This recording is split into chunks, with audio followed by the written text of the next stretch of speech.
Exactly. We're going to treat it like a stepchild now. Same family. Same family. Like different father, but same family. Same, yeah, same mom. This episode is also brought to you by Showmax. I And got a text from the bosses himself. And why are people calling me? Why? It's Sunday Let me put night. this We're recording this on a Sunday on night. Sunday night. Well, I think it's a church group. That is what I think. That's what we call it nowadays. I do not know what you mean, but I want to bring up the actual text from the boss himself at Showmax, well, at MultiChoice. But he said, Friday night, I've seen some good numbers on Showmax come through, and a handshake emoji like this. And then I say, oh yeah? He says, yes sir. We should see better numbers when we launch with MTN Momo this month. So once again, a lot of people have been complaining about how you pay for Showmax. Right. You can't quite do it like other platforms that we're not going to mention here. But guess what? You now can. You can now. Well, you will be able to in the next few weeks be able to pay via mobile money, and that's going to be a game changer. Because all you've been able to do up until now is pay via card. Right. That's it. Yeah. So it's not for broke people. Well, it's cheap. But did I tell you a story of? I want you to listen to the story about we're about to finish the intro of our for sponsors. This girl goes on a date with a dude, and when the bill comes, the guy pays for the meal using mobile money, and she blocked him. She loves the smell of cash. I think there was a connotation of people that use mobile money as either not having a bank account or not being of a certain stature. That's so lame. I know, right? Like, and I just looked at her. I'm like, this. So what's the preference? Card, cash, and that's it. It shouldn't be. I think that's what her logic was. Dumbass. But anyway, big shout out to Showmax. Thank you so much. We are going to be telling you not just about soccer, but we're going to be telling you more about the exciting stuff that you can watch on Showmax. No, Emanuela is not on there, but there's a host.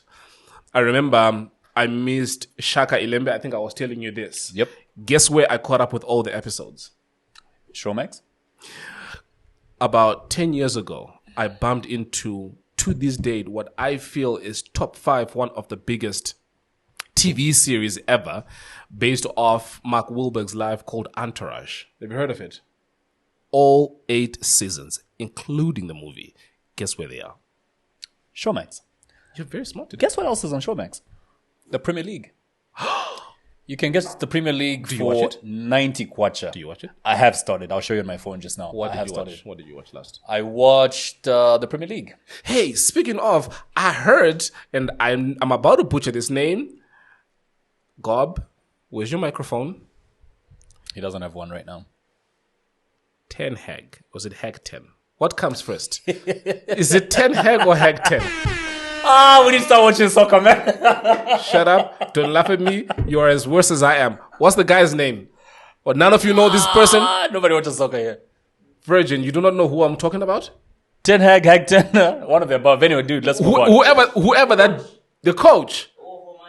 What's his name again? Eric something. He got fired. He got fired. See, I know that.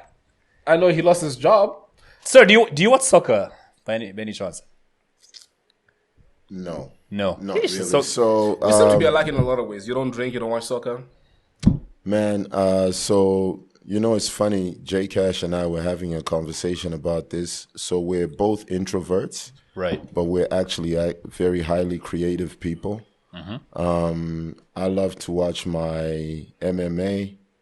I used to study Bruce Lee. In fact, I've got a Bruce Lee t-shirt inside. Right. So I'm more like, martial arts, boxing. I love being in the gym. So like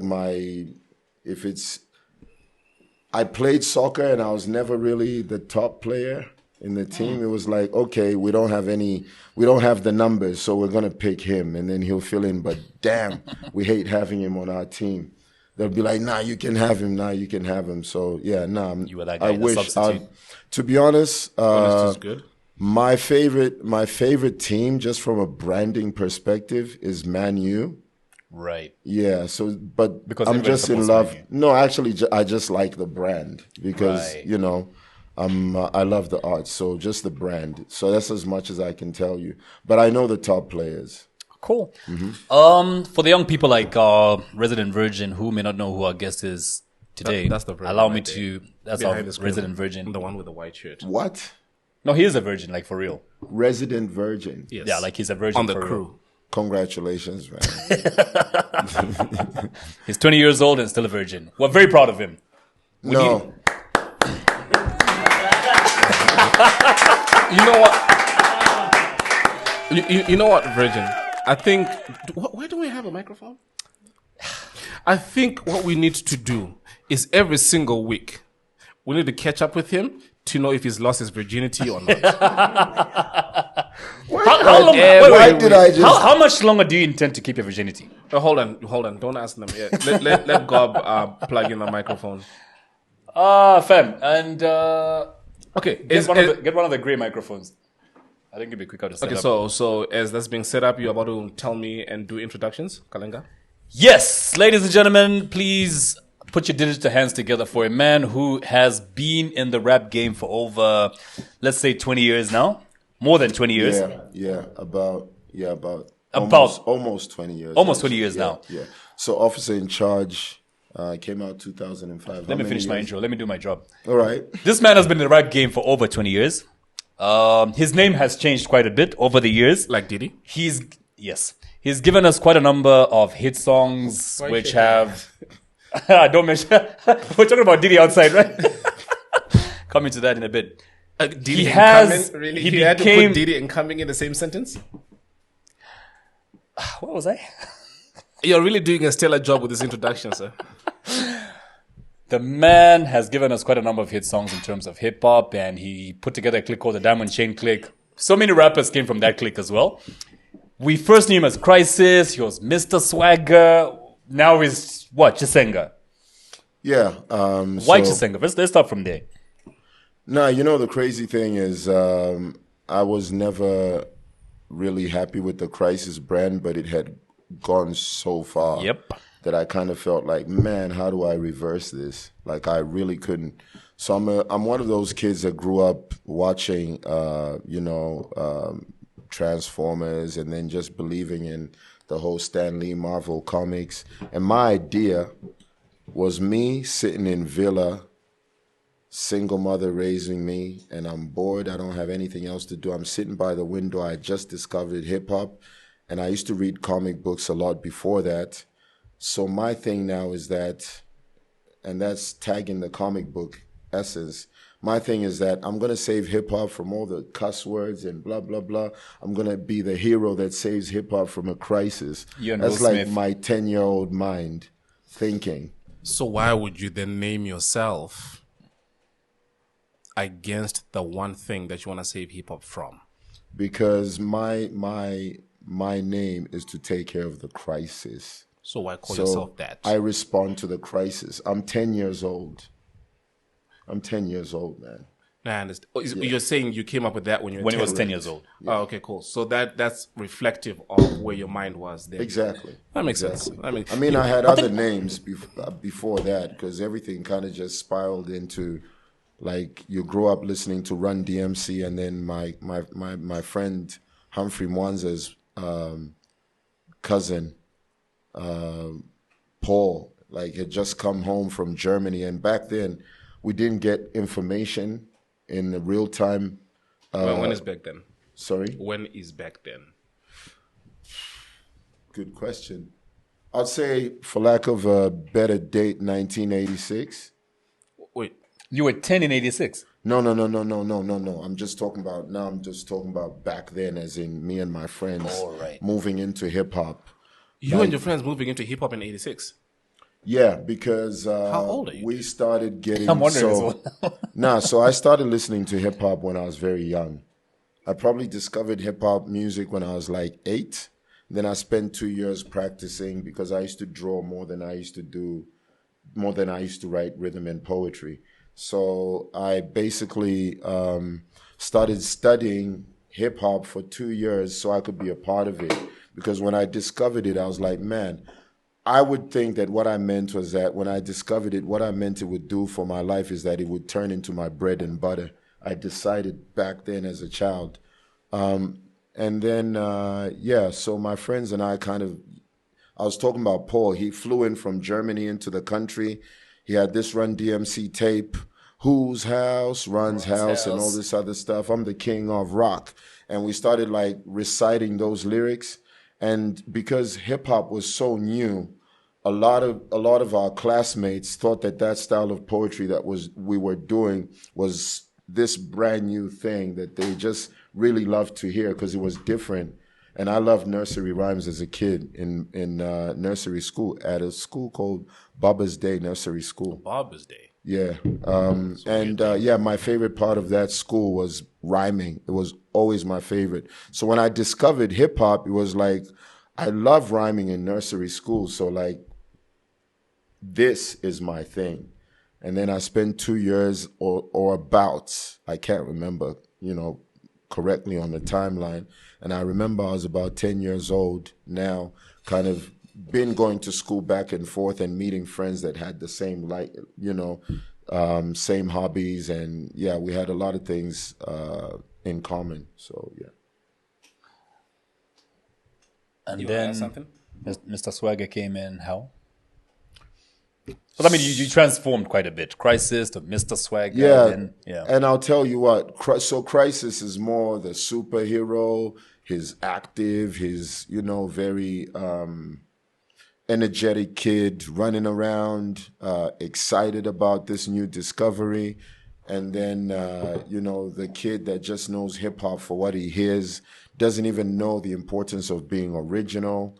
And then Mr. Swagger is like, okay, I just met this chick and I'm feeling the way life is going. I'm starting to discover that, a man in a suit, that's something that I think that I can rock now. You know what I mean? So so my friends started calling me Mr. Swagger just as a nickname because I kind of changed. I went from the dirty, wear whatever, baggy pants to the more mature man. And that's kind of like, I kind of felt like I discovered my that's swagger. the period where you had like you in a suit with dogs on the album cover, right? I've always loved dogs. You know what happened when I walked in here? The first thing I did was I gave that dog some time. I just love dogs. I've hardly ever lived without a pet and a dog. And I could tell you so many animal stories. Okay. That's the most loyal animal you'll ever find. Yeah, animal you'll ever find, man. I agree. Jeez, I agree. I'll tell you a funny story. The street where I live. Wait, the street before that. In Ibex. You know where I live? Yeah. The street right before that. Mm-hmm. Oscar Street. Mm. There was a break-in. Recently? About a month or so back. And that's because it's a lot of dogs. I see a lot of dogs. It's an interesting story. Right. And I just thought about this when... So what do I call you? I was hoping you wouldn't call me Crisis. So I prefer to be called Chisenga. Okay, so when Chisenga, I was talking about liking dogs. So this dude has got a massive TV, that 100-inch TV. He has that in his house. The same one we... Yeah. So dude is sleeping. So the setup of all our houses in that segment of my neighborhood is almost exactly the same, right? Right. So everything downstairs and the bedrooms are upstairs. So 3 niggas break in, and they're trying to get the TV out of the house. So the guy's got a dog in the house. What's the first thing that a dog does when a person breaks into the house? Bark, of course. Barks. No, this dog. No. This is why you still will come in the thieves. Smarter. Run away. Smarter than that. Run out of the house. Smarter than that. Makes his way upstairs. Gets to the bedroom, to the door, and the door is shut. And begins to scratch on the door until this dude woke up. So the dude wakes up and he opens the door And so the dog ran to the foot of the stairs and then stops and then looks at him. And right at that moment, It's the like, guy come and heard. see. That's right. that's the body language. The guy then heard the noise downstairs. So he stands there and then he looks downstairs. And remember, there's 3 dudes. So the one dude is outside, and the other dude is also outside trying to drag the TV out. So only the one guy is in the house pushing the TV out. Right. So this is the funniest part of the story. So this dude is standing by the foot of the stairs and is watching these people damn near taking his TV out of the house. And that's like $1 million kwacha TV, man. Now, here's where the story gets interesting. Dude is butt naked. Sleeps like Dude me. is what? He's butt naked. The owner of the TV. Yeah, Yeah, the owner of the house. yeah. He sleeps naked. So now he's thinking, if I go back in to dress up, These niggas are gone. these niggas are gone on my TV. Tell me why this nigga ran down the stairs, dick swinging everywhere. That is so me. Because I sleep naked. I pray that never happens. Please to me. tell me he got his TV back. I know, right? With a swinging dick. This is the second funniest and most disgusting part. I said, please don't tell me the story goes where I think it's gonna go. It's like, yep, I put that nigga in a headlock. Oh, jeez, man. Oh, no. How do you fight? How do you fight a nigga? And your dick is out. I'd lose the fight just from the disgust. Just from the disgust, man. All that swinging in your face. Oh man, man. Fam. Anyway, before we digress All to thanks dick to that swinging, dog. No. The moral of the story was the dog.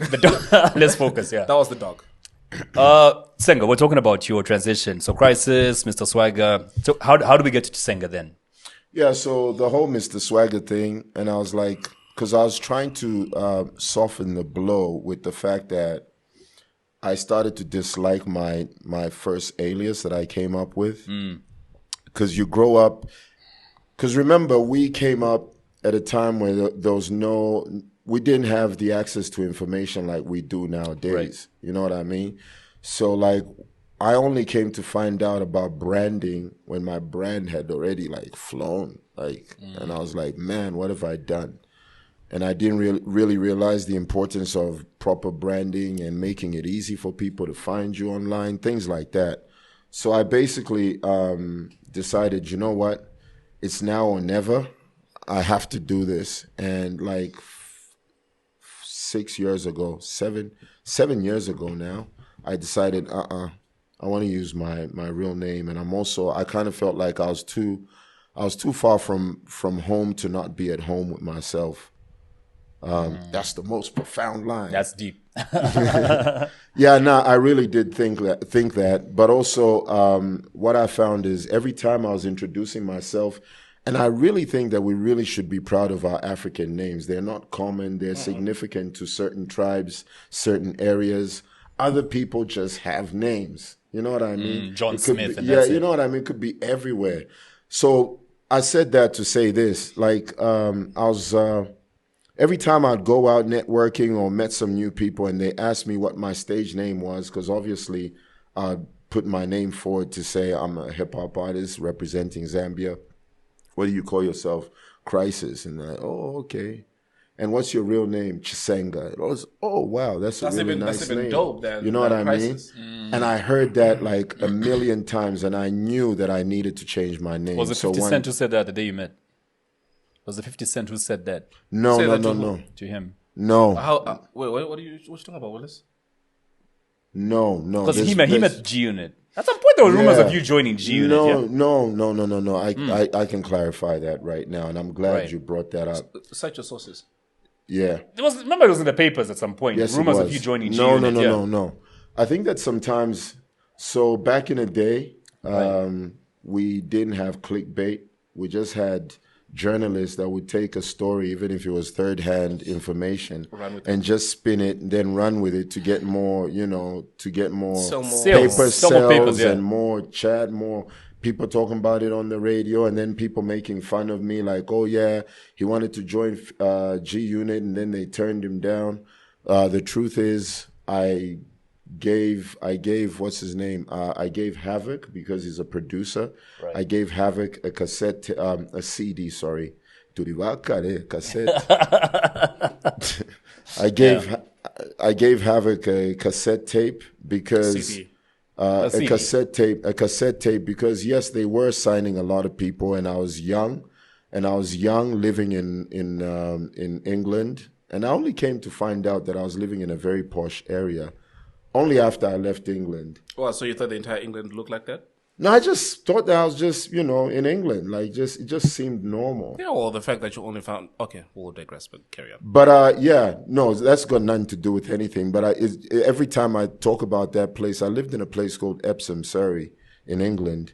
And... I would love to hear a person with a lisp say that. I know, right? Epsom, Surrey. But why would they... Put an S in the word lisp. And lisp. That's a vindictive we motherfucker. Digress, whoever. but let's get back to the topic. I hate watching a podcast and the topic gets lost. Like, what was he saying? Epsom, Surrey?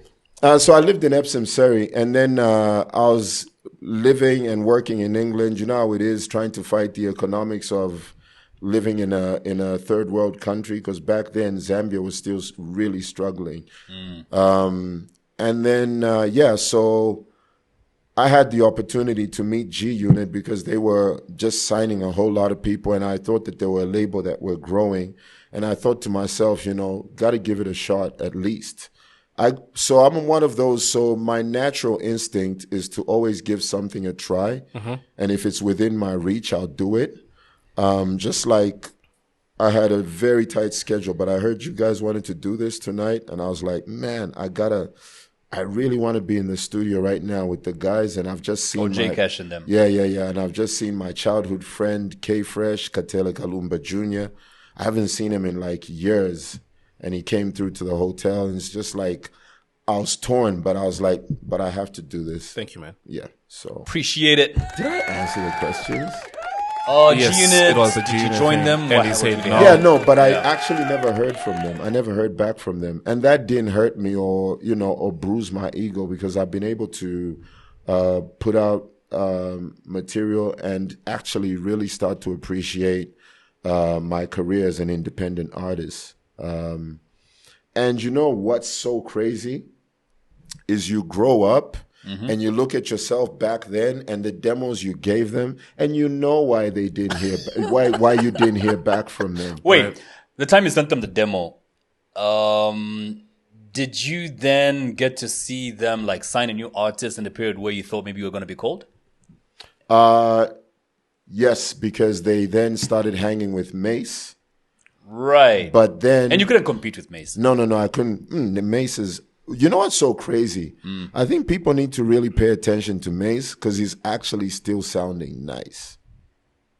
But I couldn't compete with Mace. Number one, that wasn't even... I wasn't even thinking like I'll have to compete for anybody for a place or anything. Right. I was just hoping, they'll take me in, whether it's the studio I got to sweep, just to get my foot in the door. You know what I mean? Because that's kind of like what you hope for when you're shopping your demos. You want your foot in the door. Even if they sign you and tell you, I will release your album, then you can even spin the story. No, I'm signed to these guys, and you build your clout off that. You get what I'm saying? Right. So that's kind of like, you got to look at the big picture. It's not always about the money that the label will give you. If you start working with the DOC or Dr. Dre or whatever, the thing is, you got to put in the work, of course, but you also have to take advantage of the fact that you're associated, for example, to Jimmy Iovine at Interscope Records or whatever the relationship is, or you know what I mean? Yeah. You take that now and you start spinning and running with it, even if you're not maybe making that much stuff in the studio, or maybe you're not getting the material that you can. The term is survival, you know what I mean? You got to survive, make it to the next day, but give it your best shot. Look, that's all you can do. I was going to say something irrelevant, but the fact that you are able to take a shot at something, whether you miss or you hit, is irrelevant. I've got a lot more respect for people that try and fail. I agree. I'm the Some same. people don't try at all.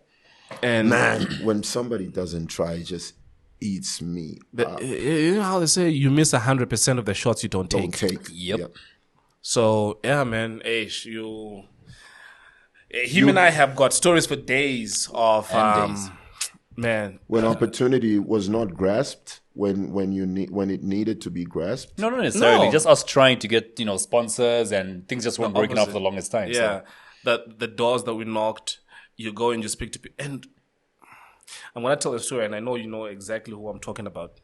Can I mention the name when done? Okay, we get this massive sponsor come to us because they have an event and they want us to be part of it. So we go there, and we have the meeting. And right after that, they say, write a proposal justifying why we should partner with you. Yeah, that was very tiring. Did that make you feel some type of way? Do you think that they were being bossy, or do you think that they didn't do their research about your brand, or were they trying to pull a power play? Wait, is this one of the biggest drinks companies in the country, right? Yes. So was it a power play, or was it? Yeah, it was a power Because play. they called us. Okay. Yeah. They call you. They call you. You get Come on. They call you. Then Come turn the on. tables in the meeting. Like, Come okay, yeah, on. we can, but write to us and tell us why Tell we us should why. sponsor you. Like, so why did you pick up the phone to call? You know what both of us did? We walked out of that meeting, never called them. Never back call again. back again. Nah. Bruh. You gotta stand 10 toes down. You know what I mean? We didn't even discuss it. We just left and never spoke about it again. I know. We stood right by our cars. We never discussed it, but we felt the same way. And Got into our cars and drove off, and that was it. That was the end of the story. look at God, because I think a couple of weeks or a couple of months later, Yeah, I think it was like 2 weeks. What Brothers is came this, through. man? they showed up. A whole year worth of a contract. You know what I mean? Oh, you're talking about them? Yeah. Really? Yeah, they came in and have come in for a year. I thought it was a company you no longer work with. No, No, you're mixing things up. Oh, there's two stories here. So the company that called us and told us to write a proposal, Yeah. we never forgot ever- about them. We never called them, never spoke to them ever again. Okay. And then later These guys they through came on board. and gave us a 1-year contract. No questions asked. Like, we like what you Nothing. do and we're coming on board. That was it. No, that's a good look. In fact, apparently, or this part I did not actually heard from you is that by the time that we started speaking about this, apparently the CEO Used to watch the podcast. used to watch the podcast. But that's my point. Yeah. Like, really, bro? You're gonna pull a power play? You know what I mean? Like to feed whose ego? Yeah, man. You know what I mean? So when did you move to England? So, and as far as like my career, I just wanted to try something different because every time I sometimes like to tell people that I come from the future. Every time I'll tell Zambians something like, this is the new way forward, like this is the trend, everybody would be looking at me like, that's just him, is crazy, you know what I mean? And just like when I put out Officer in Charge, it's in English, and some people were like, nah, it's not gonna sell, and then it becomes arguably one of the highest selling hip hop albums in Zambia. So how do you achieve that if you don't believe in yourself? But coming back, so I got to a point where I just kind of felt like everything just felt exhausted in as far as the Zambian market, and I thought to myself, maybe if I give this a shot, maybe elsewhere, maybe team up. So Tim Westwood was like one of the biggest things happening. Tim Westwood. You remember that? Was a DJ, yeah? Yeah, he was a DJ. So I hate to admit this, but it's the truth. So Tim Westwood was like one of the biggest happening DJs. I think he was pretty, at that time, I think I would say global as well, because everyone, I remember I bought his tapes. everyone that went to England, everyone, and I'd always stayed in tune with what was happening. I'd get, CDs with like Tim Westwood mix. You could buy his CDs. He was putting out records. He had a record deal. So I was like, man, this guy just seems like he understands hip hop. So I got to meet, one of the things that prompted me to go to England was I met a girl All starts with a girl. What did you do with a girl? In I love a Zambia? story that starts with a girl. No. So it's a crazy story. On High Five? It's a really crazy Mix story. 33? It's a crazy story. Let's hear it. So I go to South Africa. I'm on live TV repping Z because I just like to rep my country, you know.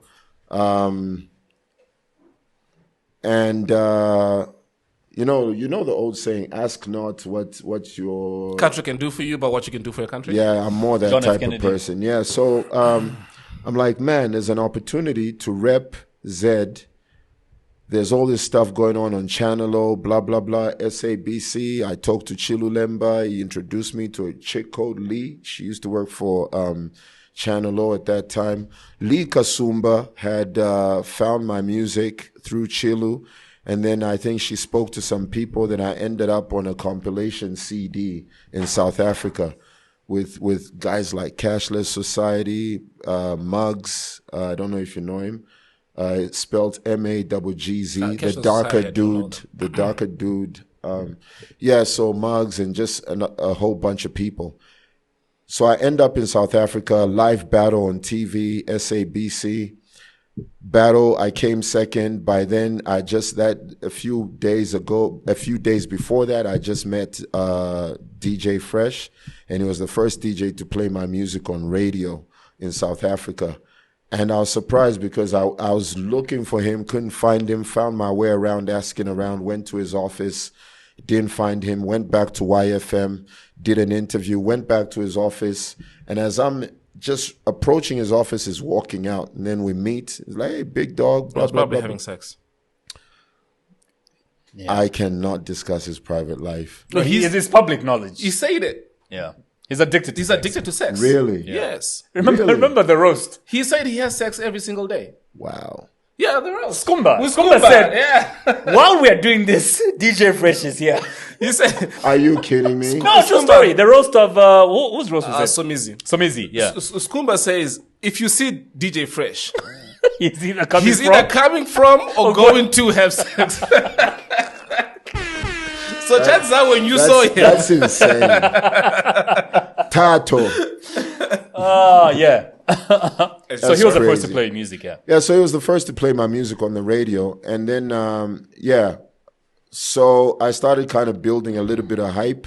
And then I got word that from Lee Kasumba, who was at Channel O, that SABC were having a rap battle. And, you know, I took part in the rap battle and came second.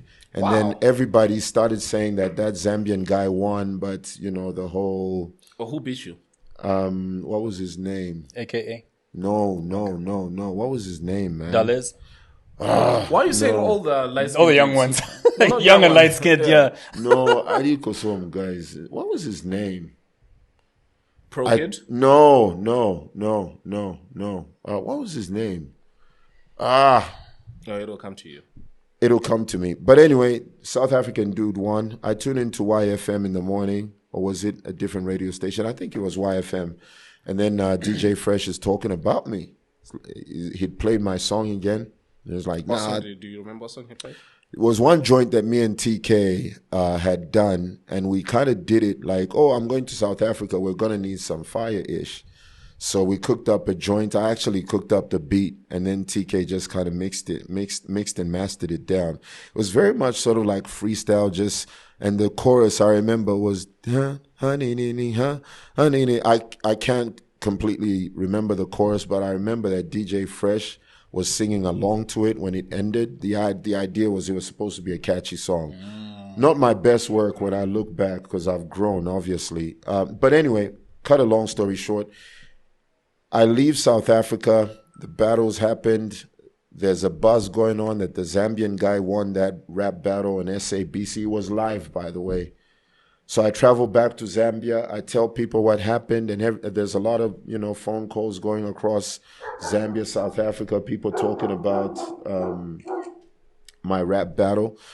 And so I start traveling from South Africa. Then I go to Malawi. Then while I'm in Malawi, I'm really cutting a long story short, I get bitten by a scorpion. And somehow I survive. I almost died while I'm in Malawi on the beach because I'm traveling from South Africa, Malawi, and then I want to come back home. While I'm in Malawi on the beach in Mangochi, I get bitten by a scorpion. Found a scorpion in my tent, and it bit me basically in multiple places on my body, and I actually almost died. Wait, so But the end of this story is that I'm traveling, and then while I'm traveling back to Z, I stop at a station in Zimbabwe, and this chick's like constantly looking at me, and I kind of like her, but she's almost like looking through me. And then I move away from the table, went to grab some stuff. I come back, she's talking to someone, quickly having a chat with someone. Then I sit back and I start looking at her, waiting for that moment so she can look back. And it's just not happening. So I went about my business. And then I went back, sat again. Then I noticed like she was looking again. that's called And stalking. then turns out she wasn't actually. So I went and approached her and introduced myself because I kept thinking that she was looking at me. But she was actually just daydreaming and she didn't even notice me. Pretty presumptuous. Yep. I'm a typical male. You know I don't what? know. I don't know what that means, bro. No, I think that when I say I'm a typical male, I think that men and women read things different. Not even think. Pretty clear we do. So anyway, I introduced myself and we end up like becoming like really good friends. I go off my way, end back in Zambia. And then maybe I think 2 years, I think we were friends for maybe 6 months, and then about almost 2 years later, after our first meeting, she starts telling me, "No, Chis, you should really come to England." And I'm like, but I was a little bit. Oh shit! Wait, the whole story you've been telling us for the past 30 minutes is about how you ended That's up in why England. I said when we get to the end of the story, I expect to hear. No, You heard the part where I said, dude, that's like 30 minutes of him telling us how he got to London. my nigga. But check, DJ no, Fresh because got roped into this. The rap battle, Scorpions. no, because it doesn't make sense where I'm coming from. right? And it was, so anyway. Wait, so how does the Scorpion then come into you meeting this girl and you going to Because I'm traveling. Listen, because It's a road show. exactly. It's on the road. Yeah. So I'm on the road, right? Right. I'm on the road. I'm traveling from South Africa. I'm feeling. I'm young and I thought I listen to zoned this. out and missed the essence of the story. No. Check. I'm a writer. I'm a storyteller. How high are you on a scale of 1 to 10 right now? How high are you? Okay.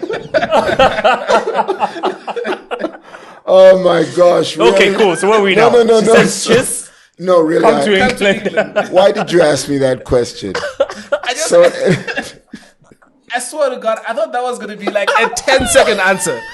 Oh, I went there to work. Nope. Because I zone out a lot. I thought I missed the question. No. We're getting the explanation of how this nigga ended up in England. you're gonna meet someone tonight, and he always tells me, Assuming that this nigga dying laughing, please.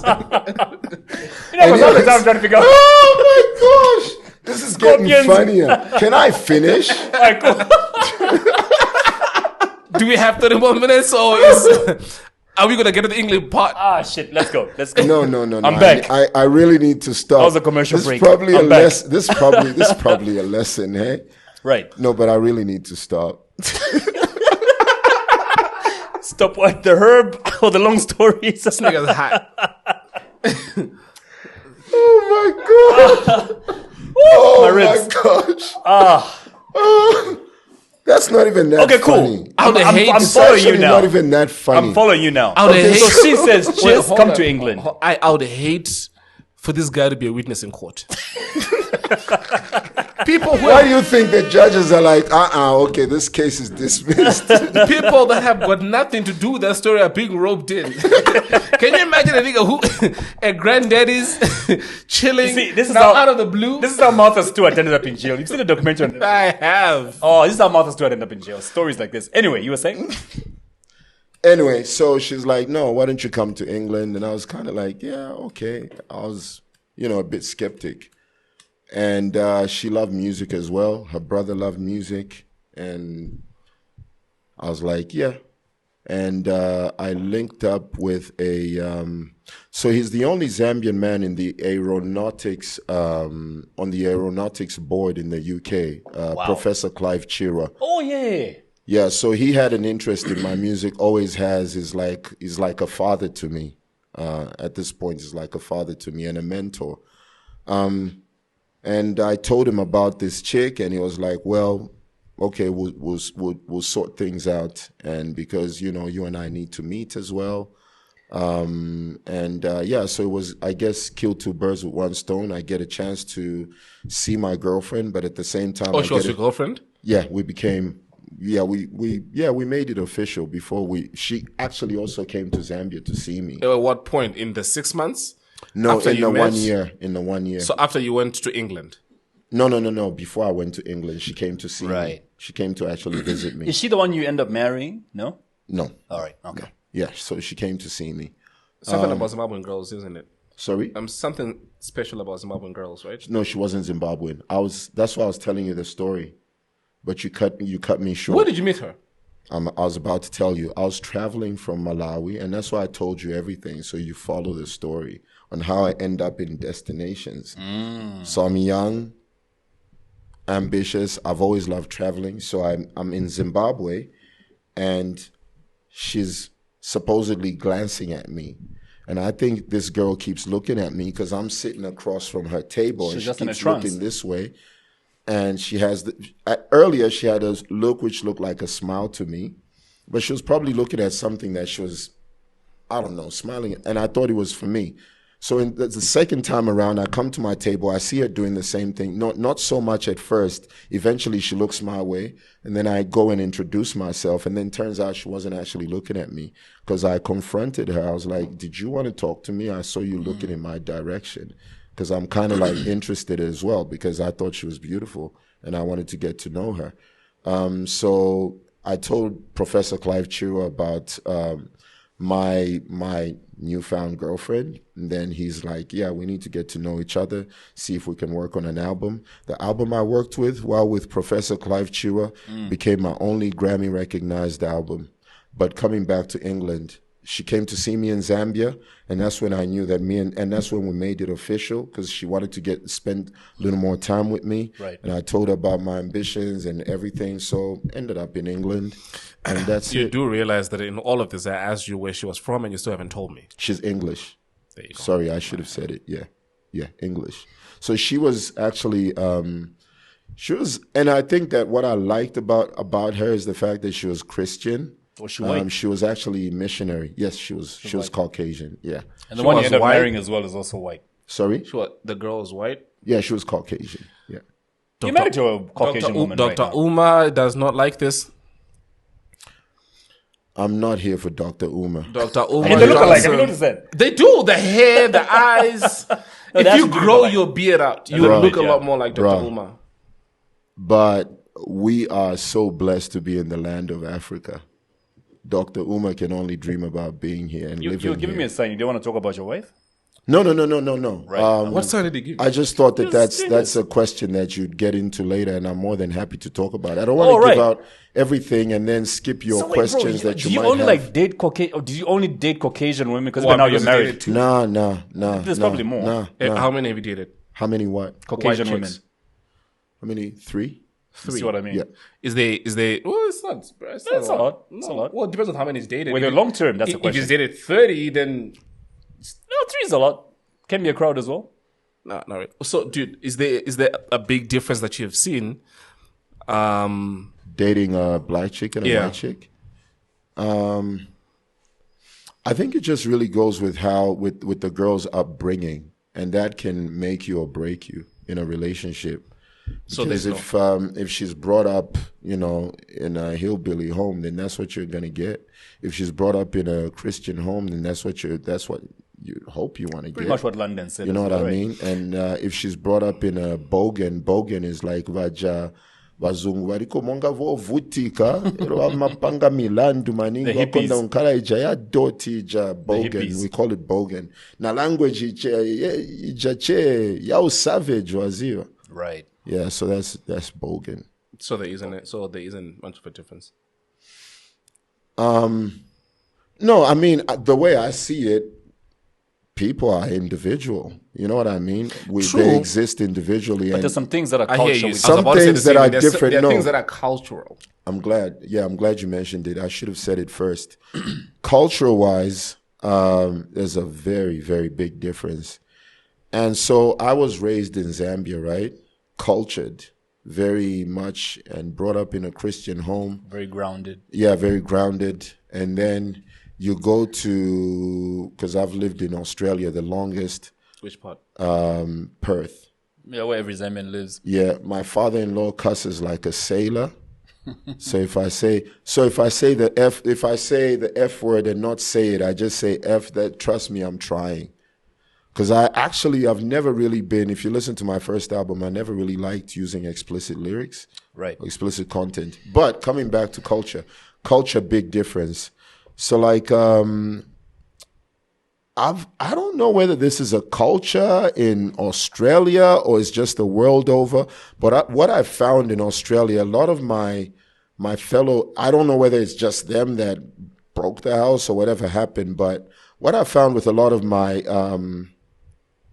African brothers is that dude goes out, but even happens to a lot of Australians, but I don't know if this is an Australian tradition. I'm getting to it. Dude goes to work, works hard, 9 to 5, buys himself a house before he meets the chick. They're excited. They buy the beautiful car, nice, beautiful wedding. Everybody's happy, living happily ever after. So it seems, then divorce. And the chick keeps everything. And the guy's got to start from scratch. So I kind of feel like I don't know whether that's like an Australian tradition or that's just the way life is. That's how life is. That's how divorce has become so prevalent. Prenup, brother. Prenup. Yeah. Get But with yourself. Takes Yeah. everything. There's no splitting. I mean, in there between. is, just depends on, but also I think that when it comes to divorce, it can also be individual, how the two of you handle things. And also the reason for the divorce too. Yeah, true.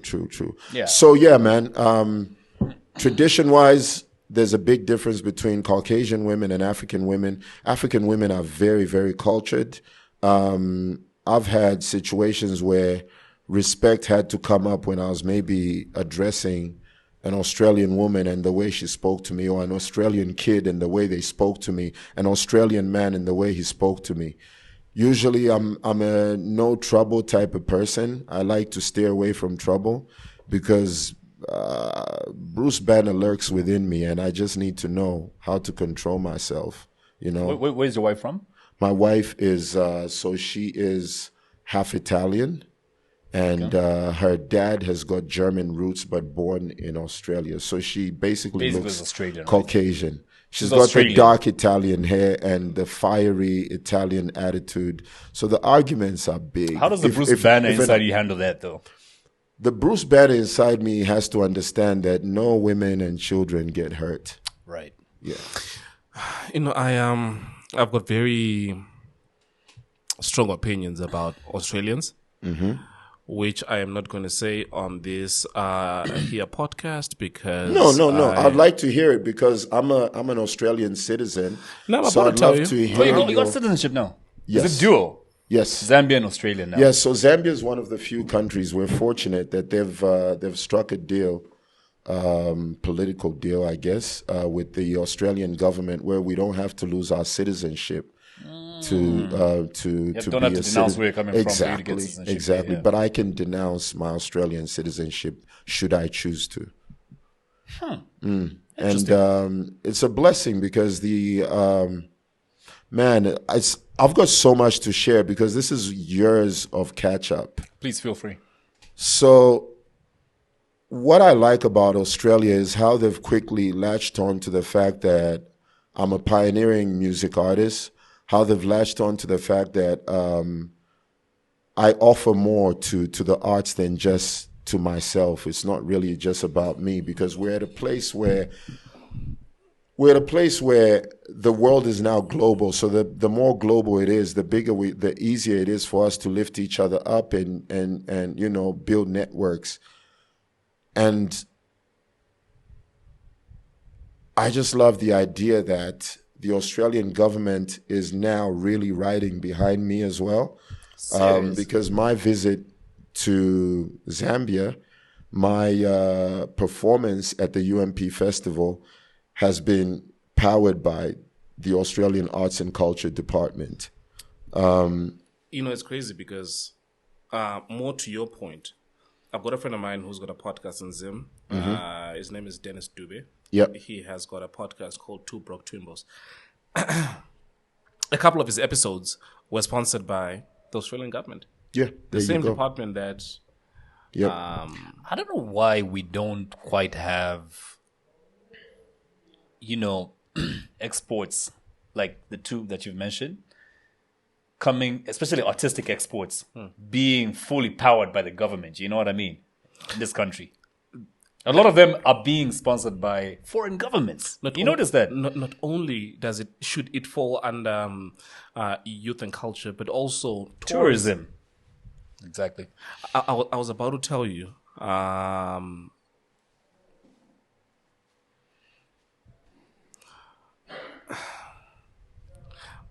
was in Australia for some time last year. Last year? Yeah, last year. Oh, thanks a lot. I didn't know you were there. I was actually in Perth for a couple of weeks. Really? Yeah. Yep.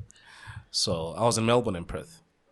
So my visa expires at the end of the year. Here's the interesting bit about the story that I'm about to tell you. So I spent a lot of my time in South Africa as well, right? When I applied for my visa, it was in SA. Yep. Used my SA documents, address, and everything, and literally within a week. For your Australian visa. Yeah. Yep. Literally within a week, my visa came out.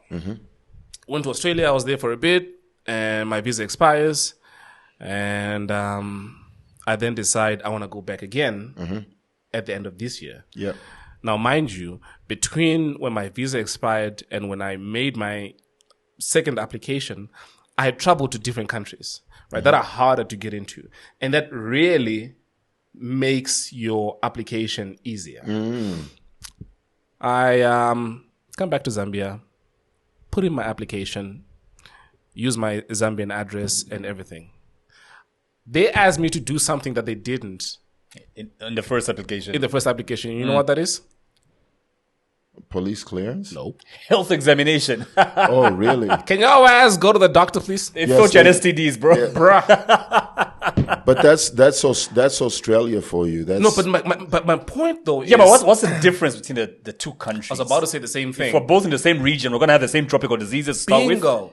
In fact, South Africa has got a higher rate of... Think of any STD, STI, HIV, much higher than Zambia has. And yet they never were concerned about that. But the minute that I used the Zambian address, they're like, yeah, you need to go. You've been around. We heard about that. I don't know if I can... You know what? Please bleep that out. Guys... Let me take note of that. Guys, this whole talking about SA like that, you're going to get me in trouble. What happened? Listen to what this guy's saying about South Africa. What happened? You get what I'm saying? Touch points because one of the issues is that... Wait, one of the? I don't think one this is your mind though, but one of the issues is that he's speaking a lot about Australia government, blah, blah, blah. So then that will be buzzwords, it will be picked up, it will be looked at, so then... No, but what has he said about South Africa that... Not what he's saying, but it's what you are asking him and then what you're saying. About SA? Not SA, but just a bit of some touchy subjects. Not SA on its own. Is that a touchy subject? What about the STIs? I think so. I think saying that about another country and saying that ours is better than theirs, I don't know if we want to say that. I never said Zambia. I just said South Africa has got a higher STI I mean, it's a fact. Rate. You check World Health Organization stats. I'm not making this up. Mm-hmm. They know this too. Okay. Okay. But, just the... I mean, it's like the way reports right now would tell you there's about 4,000 cases of HIV almost on a monthly basis in Lusaka now. Mm-hmm. Stats from Central Statistics. And are those real stats? Yeah, it was in the papers. I go 4,000 per month. New cases, new infections. Every 2 weeks. 4,000 new cases of HIV every 2 weeks. Wait, I'm gonna. Are you kidding me? I'm gonna try and open this. Yeah, but I mean, I think there's a bit of exaggeration every in that as 2 well. weeks. You know what I mean? Because I mean, if it's consistently every 2 weeks. 4,000 every 2. It'll mean in 20 weeks we've got, 40,000? We'll easily get to 1 million. It means everyone will have it by the end of 2 years. You know what I mean? If I'm doing the math correctly. I'm trying to see as you guys speak. Summary of HIV testing? Yeah. Oh, snap. Oh, yeah. Oh, wait. Oh, snap. You were What's wrong? going on here? Yeah, kind of. Wait, when is this report? Hold on. Talk amongst yourselves. Oh, see? So now you're reporting. No, let's have the facts That's what before I'm we move saying, on. Yeah. though. Oh, hold on, because I really want to know this. Let me see. Do they say? Oh, snap. Okay, so Wikipedia says the HIV pandemic is more severe in Southern Africa. Over 10% of the people infected with HIV reside within this region. Adult HIV prevalence exceeds 20% in Eswatini, Botswana, Lesotho, and Zimbabwe. While the additional 5 countries report adult HIV of at least 10%. In absolute numbers, South Africa has got 9.2 million. So it's the people with lowest, HIV. actually. Hold on. South Africa has got 9.2 million with people with HIV, followed by Tanzania with 2.5, then Mozambique with 2.4, Nigeria with 2.4. South Africa has got the highest population, and so they've got In the region. 9.2 million with HIV in South Africa. Okay, there we go. And it's according to Wikipedia. So pick your fight with That- them. that- that's about half the population of Zambia. So wait a minute. If Zambia's prevalence is less, then you shouldn't have to go through that, really. No, but that's Because exactly you're what less- Kalenga just said. Because you're less exposed. That's exactly what we're just saying. Yeah, but that's okay. So when it comes to Australian visas, I'll tell you, like even just generally getting into the country sometimes, they look at what you can bring to the table. They're very sort of like focused on also skills. There's a massive skill shortage there. Well-being because of I've worked for the Australian.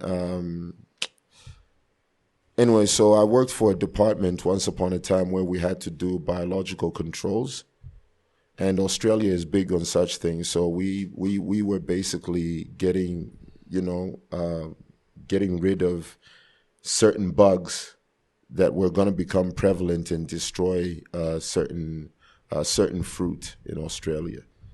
So like they're really big on any biological controls. Try getting through the airport even with food. Like leaving with stuff is It's easy, not an issue. but coming back with Let me tell you how bad it is and how they instill fear in you. I remember, and they say this on the plane so many times, literally an hour before you land. They say, if you have peanuts, if you have any of these listed items, before we ask you, tell us. Yes, true. Because if we ask you, And you don't tell us. And we find these things at the airport. we are going to deport you. You don't even touch the ground. Bruh.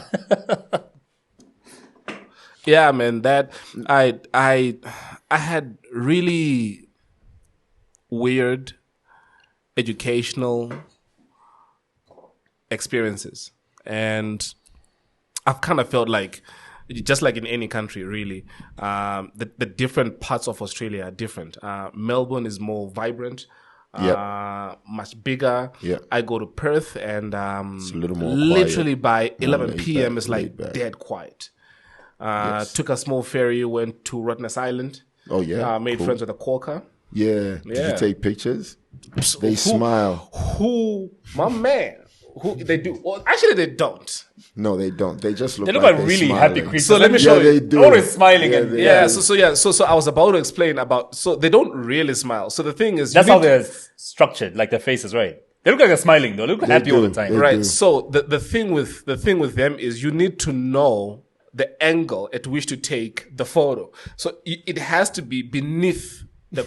Oh, then they look like that. they're smiling. Then they look like they're smiling. Right.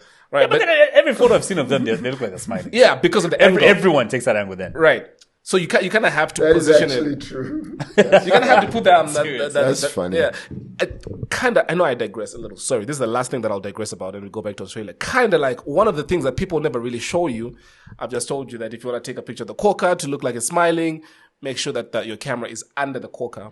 Another thing that people don't tell you is when you go to the Devil's Pool and you take pictures at the Devil's Pool, one of the things people do not tell you. Devil's Pool, Victoria Falls? Victoria Falls, Falls, yeah. Have you been there? Long time ago, That's a lot of yes. digression. Yeah. Quokkas, Devil's Pool. Yeah, no, I was just basically letting the secret out. Okay. Have you ever noticed that you never see, when a person is at the Devil's Pool and a photo is taken of them, you never see their feet. The actual feet. Oh, they tie them. They don't tie them. What do? You have someone holding Someone's your feet. holding you? Yes. Are you kidding me? No.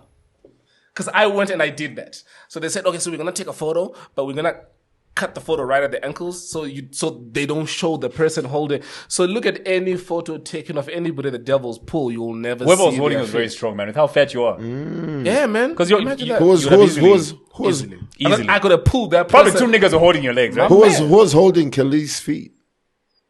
Yeah, that's You're married, sir. You're married, sir. No, I'm just saying who was married. holding Kelly's feet. You're still going to have to go back home. No, I would but have I loved just- to be that guy, though. You are married too, sir. I can still have a crush on Khalees. Your though. home is actually closer to I can his. still have a crush on Khalees. That's a life-saving move. You're saving someone's life. It's got nothing to do with anything. Am I the only person who's got like foot fetish? So you see, Nothing you'd sexual. have also loved to hold Khalees. Nothing sexual, but I just like a woman with pretty feet. Yeah, that's so beautiful. That's Right? so pretty. Yeah. Can we talk about your music now, man? And I bring this up because recently we've had Tyler, the Creator, sampling a Zambian artist. And of course, it's been trending. Pongozi. Is it the same song that you sampled as well? Kalenga, hold on. Same song, right? Kalenga, I thought so. Listen to me. Speak, brother. Speak. May you please say the correct term. What's the correct term? Say what you said about Tyler, the Creator. Say the exact sentence you said. He sampled a Zambian artist. Pongozi. You don't see anything wrong with that? He's not a Zambian artist. Nobody sees anything wrong with that? Well, Pongozi is a Zambian artist. What's wrong Okay, with that? I'll tell you what's wrong with that. He sampled a Zambian artist's music. Oh, not sampled the artist. Did he? No, did he? Because Tyler, the Creator, is gay. I don't know if you know this. No! I don't know if you know this. No. I should have said no, did he? Right. He sampled the music, sir. Sampled the music done Yes. by Pongozi. Now, it's the that's same song correct. that you sampled about 20 years ago, The right? one that you told me that you Translate. always... translation. That's the one. Yeah. Translation. Translation, yeah. I couldn't have been the only one that caught this, right? Or am I reading too much into it? I think you're reading. Are you reading too much into it? But it's good though. It's safe. Safe space. Because now people have been looking at Paul and goes like, hey, we heard He Kalenga died say years you- ago. Pongozi Oh, died what? right. In the 80s, yeah? Oh, is that what happened? 80s. Oh, snap. Yeah, he died in the 80s, yeah. But you were the first rapper to sample. Nah, so what happened is... so here's a little history. It'll only take 30 minutes. No, so really. My mom said... I lived in Woodlands, A. My Pongozi thing, I lived in Woodlands, A. And my mom sent Woodlands, me... eh? Sent, The sent me- Kazadi thing is coming out, isn't it? No, it's Like Woodlands because- A. There's a place Oh, called are you Woodlands saying? A. Oh, right. And No, I went thought- to Woodlands A primary school. Oh, you're saying Woodlands A. So I thought we were doing that in it thing. Yeah, you I know thought what you were saying the in it thing. No. Woodlands A. Oh, no. I went to Woodlands A It's a primary school, school. right? I went to Woodlands A primary school and lived in the Woodlands A area, not the B area. So anyway, and lived in Susie Road in Woodlands. And so I walk from Susie Road, go to the Woodlands shops to buy beef. And then while I'm walking, I see people pointing at a car that's approaching.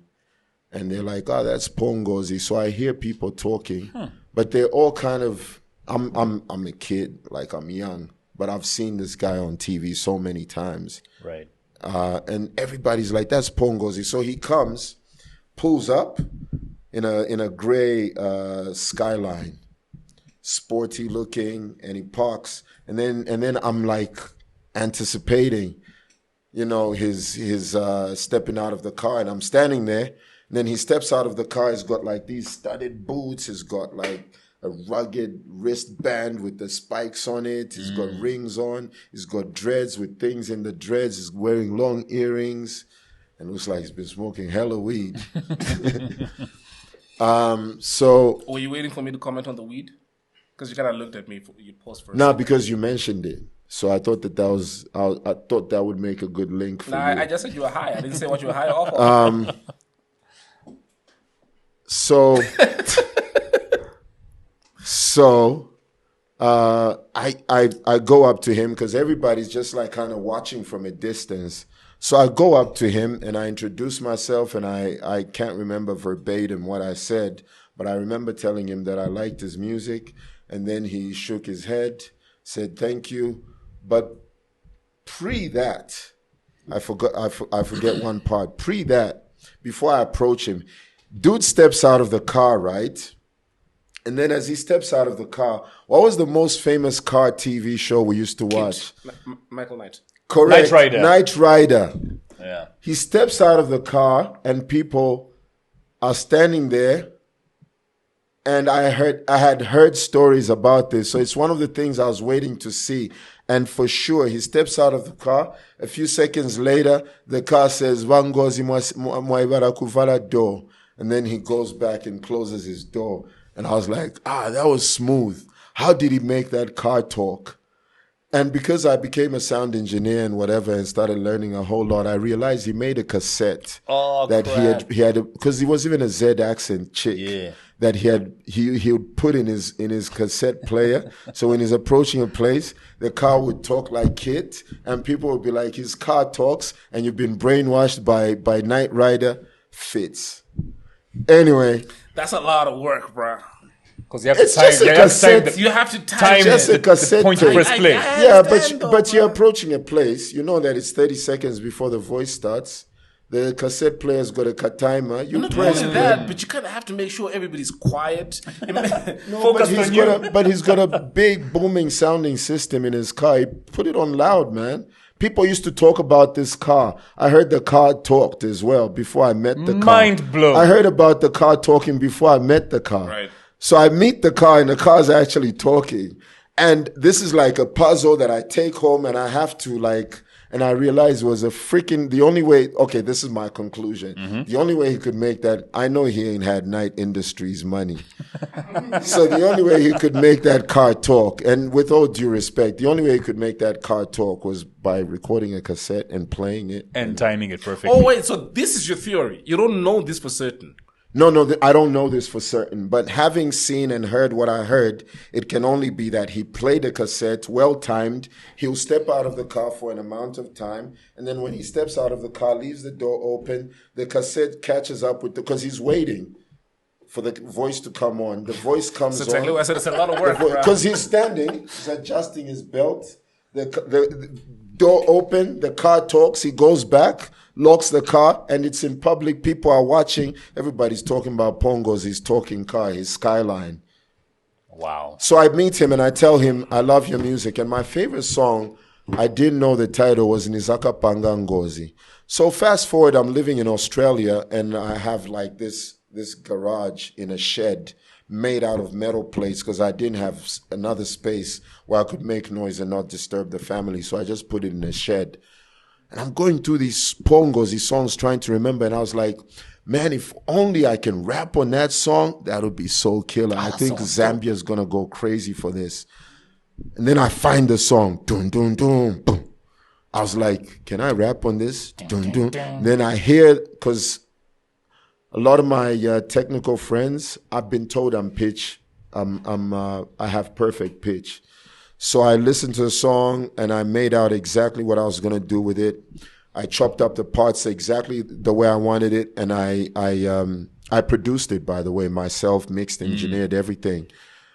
Anyway, chopped it up, came up with that joint, sent it to Zambia. Very few people even took on to it. And I was just like, I felt like Picasso had showed his greatest art and nobody really appreciated it. And then, because I'm in constant competition with so-called big artists in Zambia. Some of them, I've seen them deliberately reach out to me. You know who you are. You've reached out to me, asked me for help. And when I reached out and I said I needed you to lend me a favor, you slid. You said you didn't have money for royalties. I let you have free verses, whatever it is, man. I'm digressing, but it's just like, because I'm in competition with all these other guys, they like to sometimes, they'll peep what I'm doing and downplay it and then go and copy it and then come out on a podcast like this and say, we'll tell you the history about Zambian hip hop. Chisenga came out, he used to call himself Crisis, and they put out a documentary talking about, he came out doing English, but nobody really took to it. Like, really, do you really know your Zambian hip hop? How about you get it from the horse's mouth? How about we talk about the fact that I was the first Zambian hip hop artist, and not just hip hop artist, first Zambian artist to have a #1 record across the continent. Nobody wants to talk about that. Oh, what song was that? The Fire Inside. Oh, The Fire. Powered That by was heavy on Channel Channel O, by yeah. Channel O and MTV bass. First artist to be invited to perform at the Channel O Music Video Awards just as a guest. I come back home, nobody really wants to talk about it because we're all in competition and we can't sing each other's praises. I'll tell you what, the one thing you'll have a record of me is having lifted other artists up. But wait, you're expecting other artists to talk about it, or the media didn't talk about it? I'm talking about other artists taking, like, they'll copy what you do and come out and say, we did it first. We just used Zamrock first. We've just done something innovative. Like, dude, I've been messing with that sound, and actually, I have the proof. You get what I'm saying? Translation was a good song. Yeah, exactly. Brilliant song. Exactly. Yeah. Now, another thing is, another thing that, you know what's so funny is, as a kid, right, you're growing up and creating music, and this is still touching on the Pongozi and legends and creating music. And one of the people I really thought I'd make proud was Uncle Jaggery Chanda. Chanda was in The Witch, yeah? Yeah. He was in The Witch. So we once lived in the same neighborhood, and I was really trying to learn how they did it. And yeah, so when I recorded Translation, it was also partly because I thought that I'd make my mentor and my uncle, Mr. Jaggery Chanda, proud. Right. I haven't heard from him in a long time. Uncle Jaggery, it's Stan. Who's Stan? I haven't heard. No, I'm talking about Eminem Stan. I haven't spoken to him in a long time. But yeah, I think when it comes to Translation, man, I just kind of feel like it's one of those very under unappreciated records. You get what I'm saying? Like, I feel that record hasn't really gone out there like it should, because I think that people come late to the party. Like you're doing something innovative, you know what I mean? Product placement and whatever. And when I was telling people about these sorts of things, everybody was like blanking out, like it doesn't make sense. You're just going to go on a podcast and you're going to have a drink and that's it. You're going to place it on the table. They don't get it. They don't get product placement. Who do you, as I was typing on my phone just now, I was, so I asked AI to give me a quickfire game. We'll get to this in a second. And this is incredible. So I gave it keywords to say, give me a quickfire game to play with the Zambian hip hop artist for a podcast. And it gave me 10. Okay. 10 different games. But the second one, the funniest one, is, check that out. Check the second one out. It's incredible how AI keeps getting smarter and smarter. So it says it's a game of association. If I say a name, tell me what you're associated with. So the first one that it asked me to ask you is, if I say Slap D. Talented, determined. What was the second one there? I say Kopala. You say? Kopala. I say. First artist. I don't think artist wise. I think sound wise. I think it's an amazing breakthrough for Zambia, actually, because Kopala's music is actually also going international. In case people don't know. Like who? So the Kopala movement is it's funny me saying this about Kopala. It's just because I study everything that's happening on the ground. So it's established its own fire in the sense that some of the producers are just making beats and then they have them streaming online, and people actually just like the funky drum patterns. However, having been in the game so long, I've seen him come and watch him go, the gift of longevity. And what I only think Coppola needs is now to kind of find a little more diversity in their same home-found sound. Does that make sense? So just a little more variety, because it's like when you hear reggaeton, it's usually same beat and everyone's just riding on it. Yeah. Yeah, so I think that right now the diversification of African music gives Coppola as well, and they're probably still, I can't dictate what's going to happen, but I think that they're still in a formative stage where there's still a lot to happen. It's got a lot of potential. International wise, music. Who are you listening to? Anybody who you draw inspiration from? Listening to, I actually really like Drake. Oh my Yeah. God. Nah, real talk. So check this out, and I'll tell you something. I like Kendrick Lamar, but like for me, Kendrick, I have to be in a certain zone to listen to him. And because I'm one of those people that actually listens for the lyrics, I have to not be doing anything, or I have to be in the gym, or I have to be jogging. I have to not be doing anything that takes my concentration away from my tasks, because I like to listen to his lyrics. And sometimes he's got such a big catalog that sometimes I'll play back something from a long time ago and I'll be like, I never picked that up. How is it I never picked that up? Because I find myself, I see myself as some sort of hip hop connoisseur. But at the same time, I really think that Drake is probably one of the most talented artists that's ever hit the music industry. And I'll tell you why. People have opposed his creative process. Number one, Thriller, my favorite song, my favorite album. Thriller, my favorite song, was not written by Michael Jackson. You know what I mean? It was written by, what's his name? Oh, come on. No, don't tell me. Don't tell me. So the engineer was Bruce Swedien. Produced by Quincy Jones. Thriller was produced by Quincy Jones. And the writer was, come on, oh my God. This is what you get for not sleeping for 3 days. The name slips off my tongue like that. What's his name? Rod Temperton. Correct. Yep. Yeah. Right there. So Thriller was written by Rod Temperton. And the funny thing, Thriller's my favorite record. And then years later, which was because I've redone my own version of Thriller where I rap to it. That's something innovative, something that most people wouldn't want to tackle, but I did it. And someone once said, this is not one of those songs you just jump on. And someone said I did a good job. But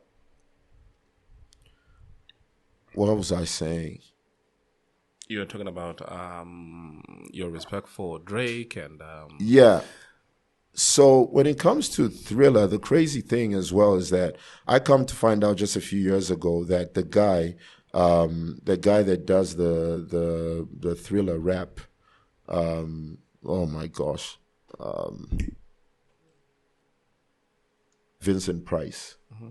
Vincent Price and I were born on the same exact date, 27th May. And when I found that out, I was actually adding a Vincent Price piece to my version of Thriller, but a different piece from a different poem that he did. So I had the same voice of the same man speaking like the Thriller song, but on a rap song, but reading a different poem. And when I looked him up, that's the day I found out he was born on the same date as me. Same day, same year? No. All right, okay. How old do you think he is, bro? He's supposed to be the high one. Why are you asking dumbass questions? See what I deal with. But whoever said I was high, can we get can we get that out of the way? Yeah, that? Elson. Your eyes, the way you slur your words. Okay, so the way I slur my words is the way I actually rap as well. It's just the way I speak. So if you listen to my raps, I actually So I used to slur my words because I had a friend who used to speak with a slur when we were rapping and stuff. Don't tell me you imitated that person. And I just liked the way it sounded. And is that what you and started it doing? became a habit. You are going to hell. Like 50 Cent after being shot, right? No. But check this out. It's very weird. I can't off it, which is very, very weird.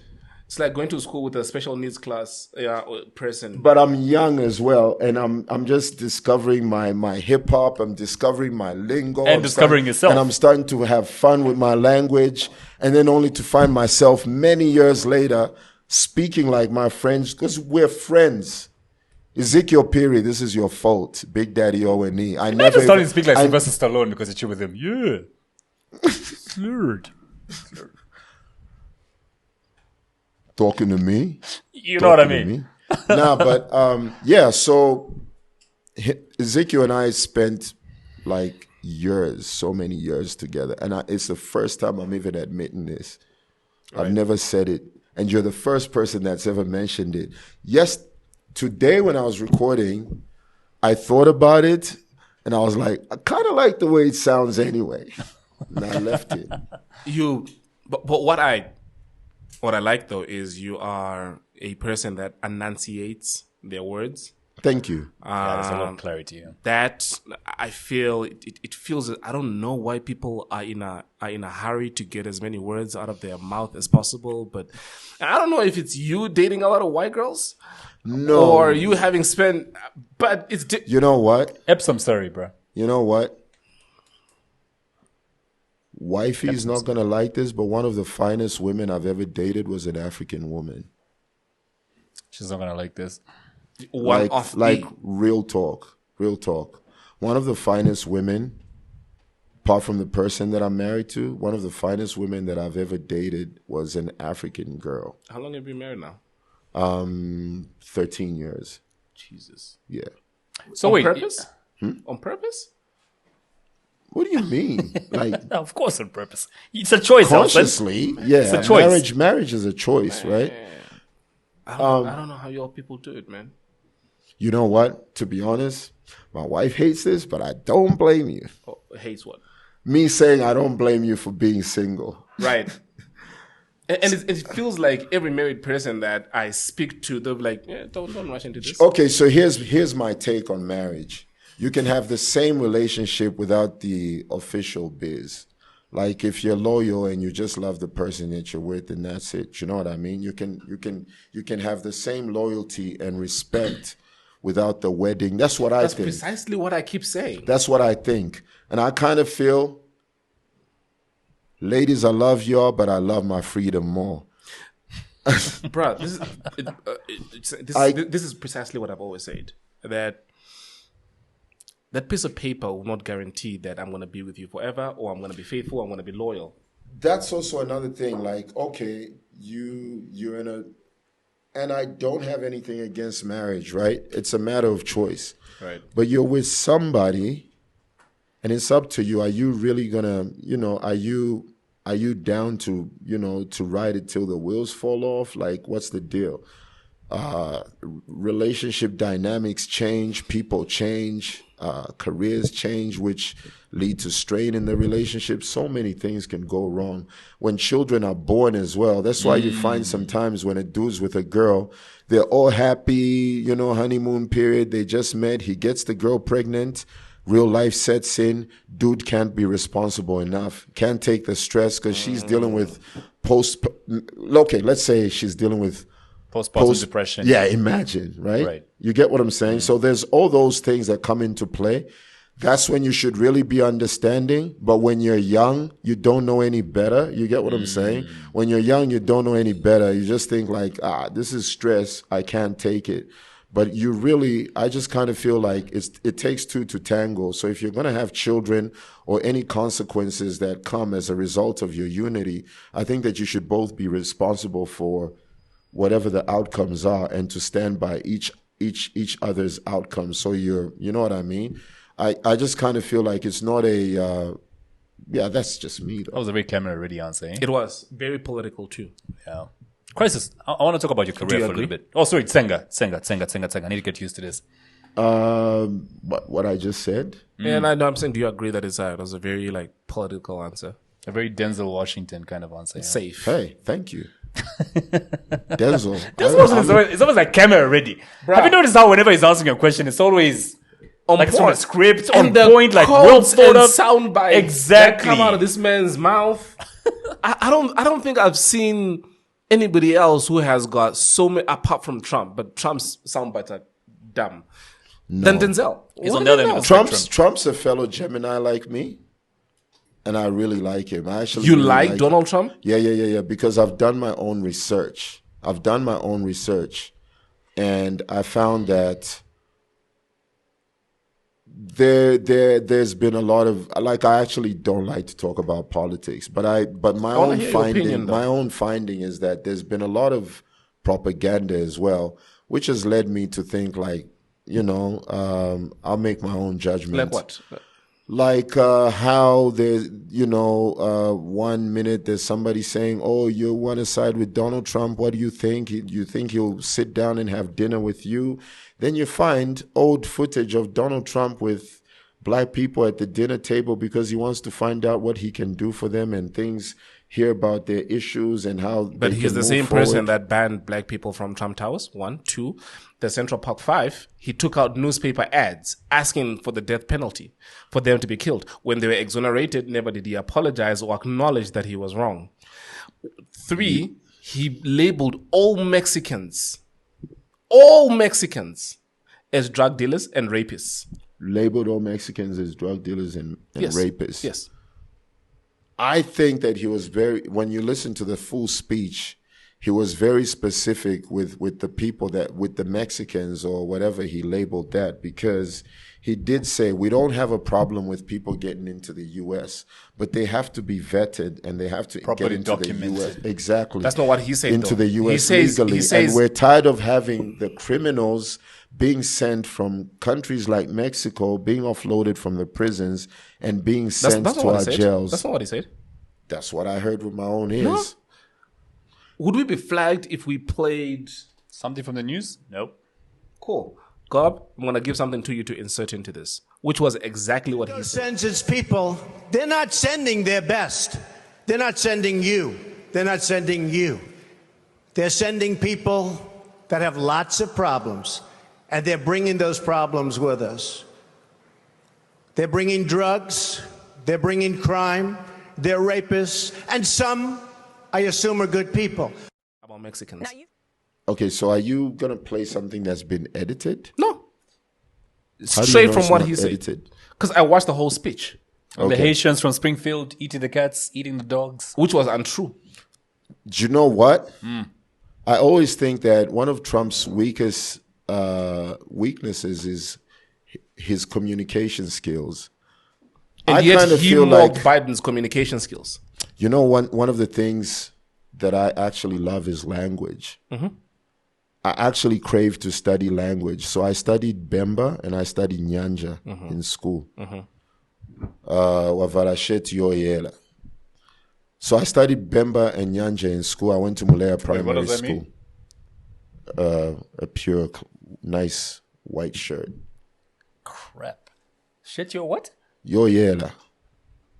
That's like ordinary, normal Nyanja. Yeah, that's normal. I need to Nyanja. learn Nyanja. Yeah. Right? I'm from the Copper Belt, so. I studied French at LICEF. That's where I went to school, but I didn't practice it, even though I did well in class. But I love language, which leads me to the fact that I think that I hear different from a lot of people. Because when somebody says one thing, what other people say he's saying is like, no, dude, that's not what he's saying. Like, does everything have to be in black and white? That's how I kind of feel when I listen to Trump speak sometimes. Like, he'll say, like they asked him, what do you plan to do about childcare? I watched the that. high cost. And then he gave let like me a 3 finish. minutes long-winded answer. But that's the part that people are not understanding. He's looking at the bigger picture and saying that if we reduce the costs, if we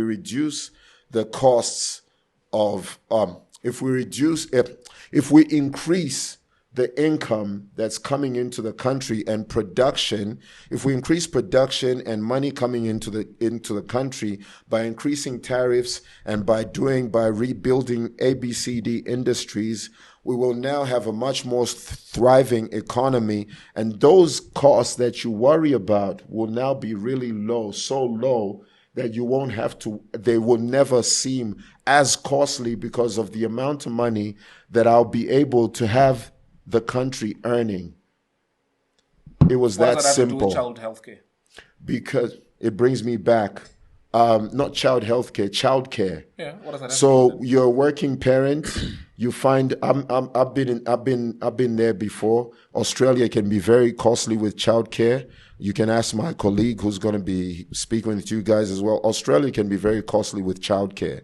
So if he's talking about raising your economics, so you have better income, better jobs, more money floating around in the country due to the high tariffs, more economic growth happening. He's saying that then those costs will be nothing.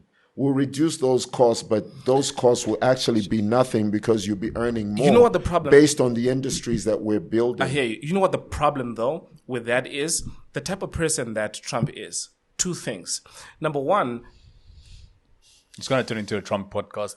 It shouldn't. Just Someone who's pushing got back. I'm here. no way of benefiting us I'm right really now. Here Oh, to no, he save. does, actually. I'm really here but to it's save. about Child care, how's that going to affect me in any hold way? on. Let me before I finish my I forget my. I'm trying to get your point and how child care is going to affect me. Hold on. Give me a second. Okay.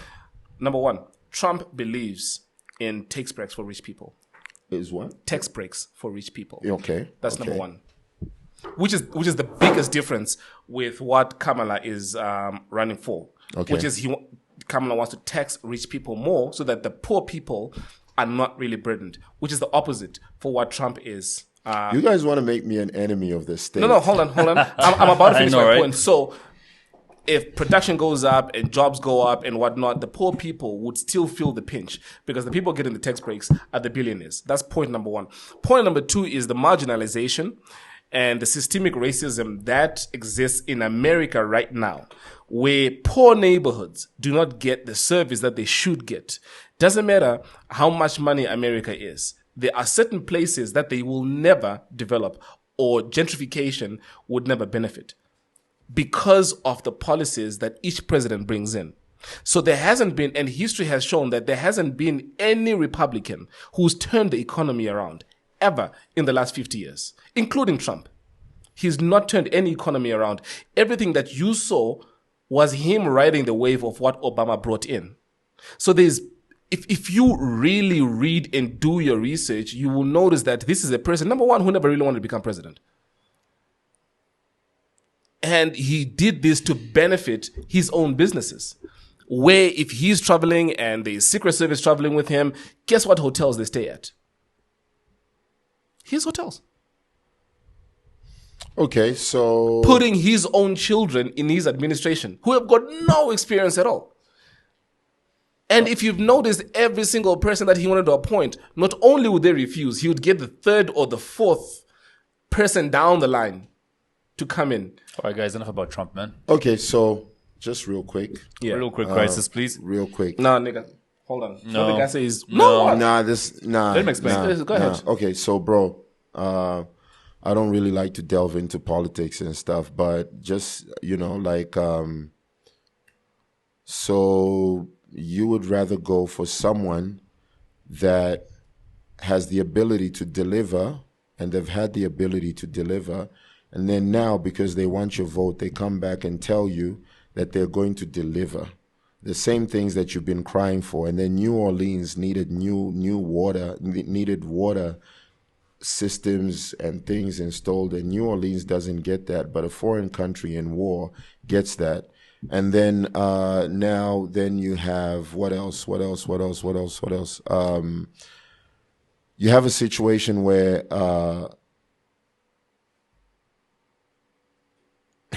the funniest thing about all this, and this is what I say, like I look at things, the funny thing about all this is, if you're going to need advice about a car, who are you going to see? A mechanic or a doctor? Oh, that's pretty obvious. Okay. You want advice about cameras. Are you going to go to maybe about photography? Yeah, well, what's your point, though? My point, though, is that I'm just a little bit, maybe I'm outside looking in and maybe there's something that I'm missing, but I don't understand how you can take advice from somebody who's not had children about having children. Come on, man.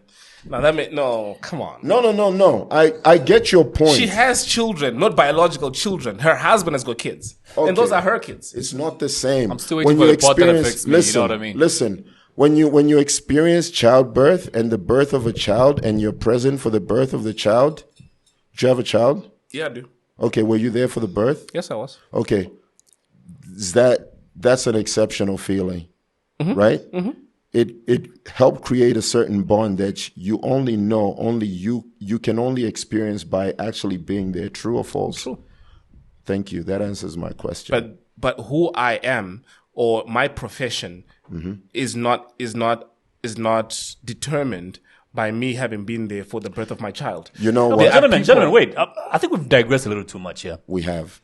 We're not making sense anymore. No. Okay, so look, here's a couple of things. Where's the conversation? I'm failing to catch that right now. No, so we digressed and we spoke about Trump, which I enjoyed. Now we're talking about childbirth. Hold on. Let me bring you back into the loop.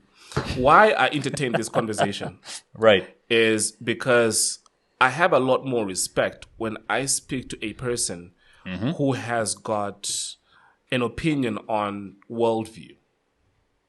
I get that. You understand? And I get that very much. Right? And so when he said, just like when he said he liked Drake, right?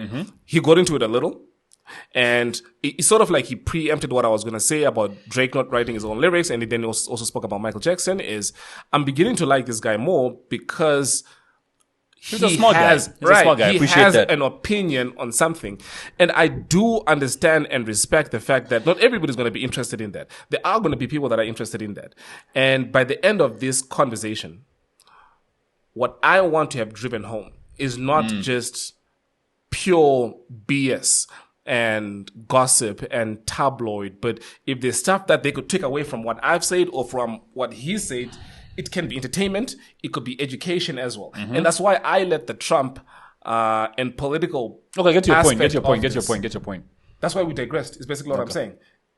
Why we went in to speak about Trump, and he brought up a question that Trump was. It was a panel, right, where they asked him about the child care. Yeah, I watched that. Yeah, and I watched that too. And he just basically addressed that. What needs to be fixed is the economy. That's basically what he was saying. I don't know why people question that so much. What you also need to realize is how it affects us is the foreign policy. Correct. In these countries directly. That was my point in the first place. I brought up the issue of you guys talking about childcare because there was no foreign policy in that. I said, why can't we talk about things that affect us directly then? You know what? And affect the people viewing this. You know what I mean? It gets there. No, it doesn't get there. We're listening on the same point, going around in circles over the same point. Give me a second. Let me tell you. If there is a president whose child policy doesn't make sense, right, partners with a country like Zambia, it also then affects, because that president's views and their policies is a direct mirror of what we are in. Thank you. Right. And that's exactly my point. Why did we get to that point? No, but we were going to get there. No, we're not going to get there. Starting digressing to another point. No, hold on. He was finishing his point. So again, you know, Trump apparently always kept the Mein Kampf book on his side table. Hitler, yes. I've never heard those stories before. Yeah. No, I'm just telling you. That was his chief of staff that said this. So if you're going to get a country that signs bilateral agreements with a guy who has such a book on his desk, you know what you're in for. Look at what happened in the UK, the party that got defeated, and how these people wanted, that's cool, how these people wanted to take, what do you call this, immigrants to Rwanda. You heard about this, right? Okay, Directly affects Rwanda. Elson, check this out. Bruh. You'll be led back into Australia, don't worry. I know a lot more about politics, but I don't really like to engage in them. So, do you know the craziest thing, though? Is the people that have spoken the craziest about Trump and his former staff are always the disgruntled employees. People, most of them are people that were once employed by him and got fired, people he doesn't want to work with anymore. Mark Cuban doesn't like Trump because he kept calling Trump, trying to pitch he's the Shark Tank guy, but he was calling the bigger guy, obviously, trying to pitch something. And Trump said, nah. Like, I've got a lot going on. I can't really take that on. And Mark Cuban became bitter towards Trump. So what I've picked up is just people that have had, like, oh yeah, it's my turn now, like I'm going to get him. And then just when they think that they're doing him bad, somehow he rises. And it doesn't mean that Kamala can't do a good job. I just wish the Americans good luck, but I'm not, me personally, if I was to make a person this week, yeah? I was about to say, to put a cap on this, as you're watching this, the elections are today. But it's Tuesday. It's Tuesday, yeah. Right. No, but the thing with this topic as well is, based on what's actually going on, it's not a bad thing to kind of touch on. You know what I mean? It's actually not a bad thing to touch on, but let's get off it. Yeah, no, I agree. Look, I for whatever reason, I'm heavily invested in American politics. Yeah, we know. It has a ripple effect. It does to what happens to the rest of us. It does. Major Why effect, is Zambia not farming marijuana? Because when I lived in LA, that is what bailed Los Angeles out of billions of debt, apparently. And you know what pisses me off about that? We followed the law which the FBI implemented, well, through government, Congress, of course. And where's the FBI from? Sorry? Where's the FBI from? Yeah, but I'm saying what pisses me off about what he just said is No, I was just being sarcastic they make. because you've just I brought know. it back to America again. I know. They make a law which we just followed blindly. They get out of it and we're still in it.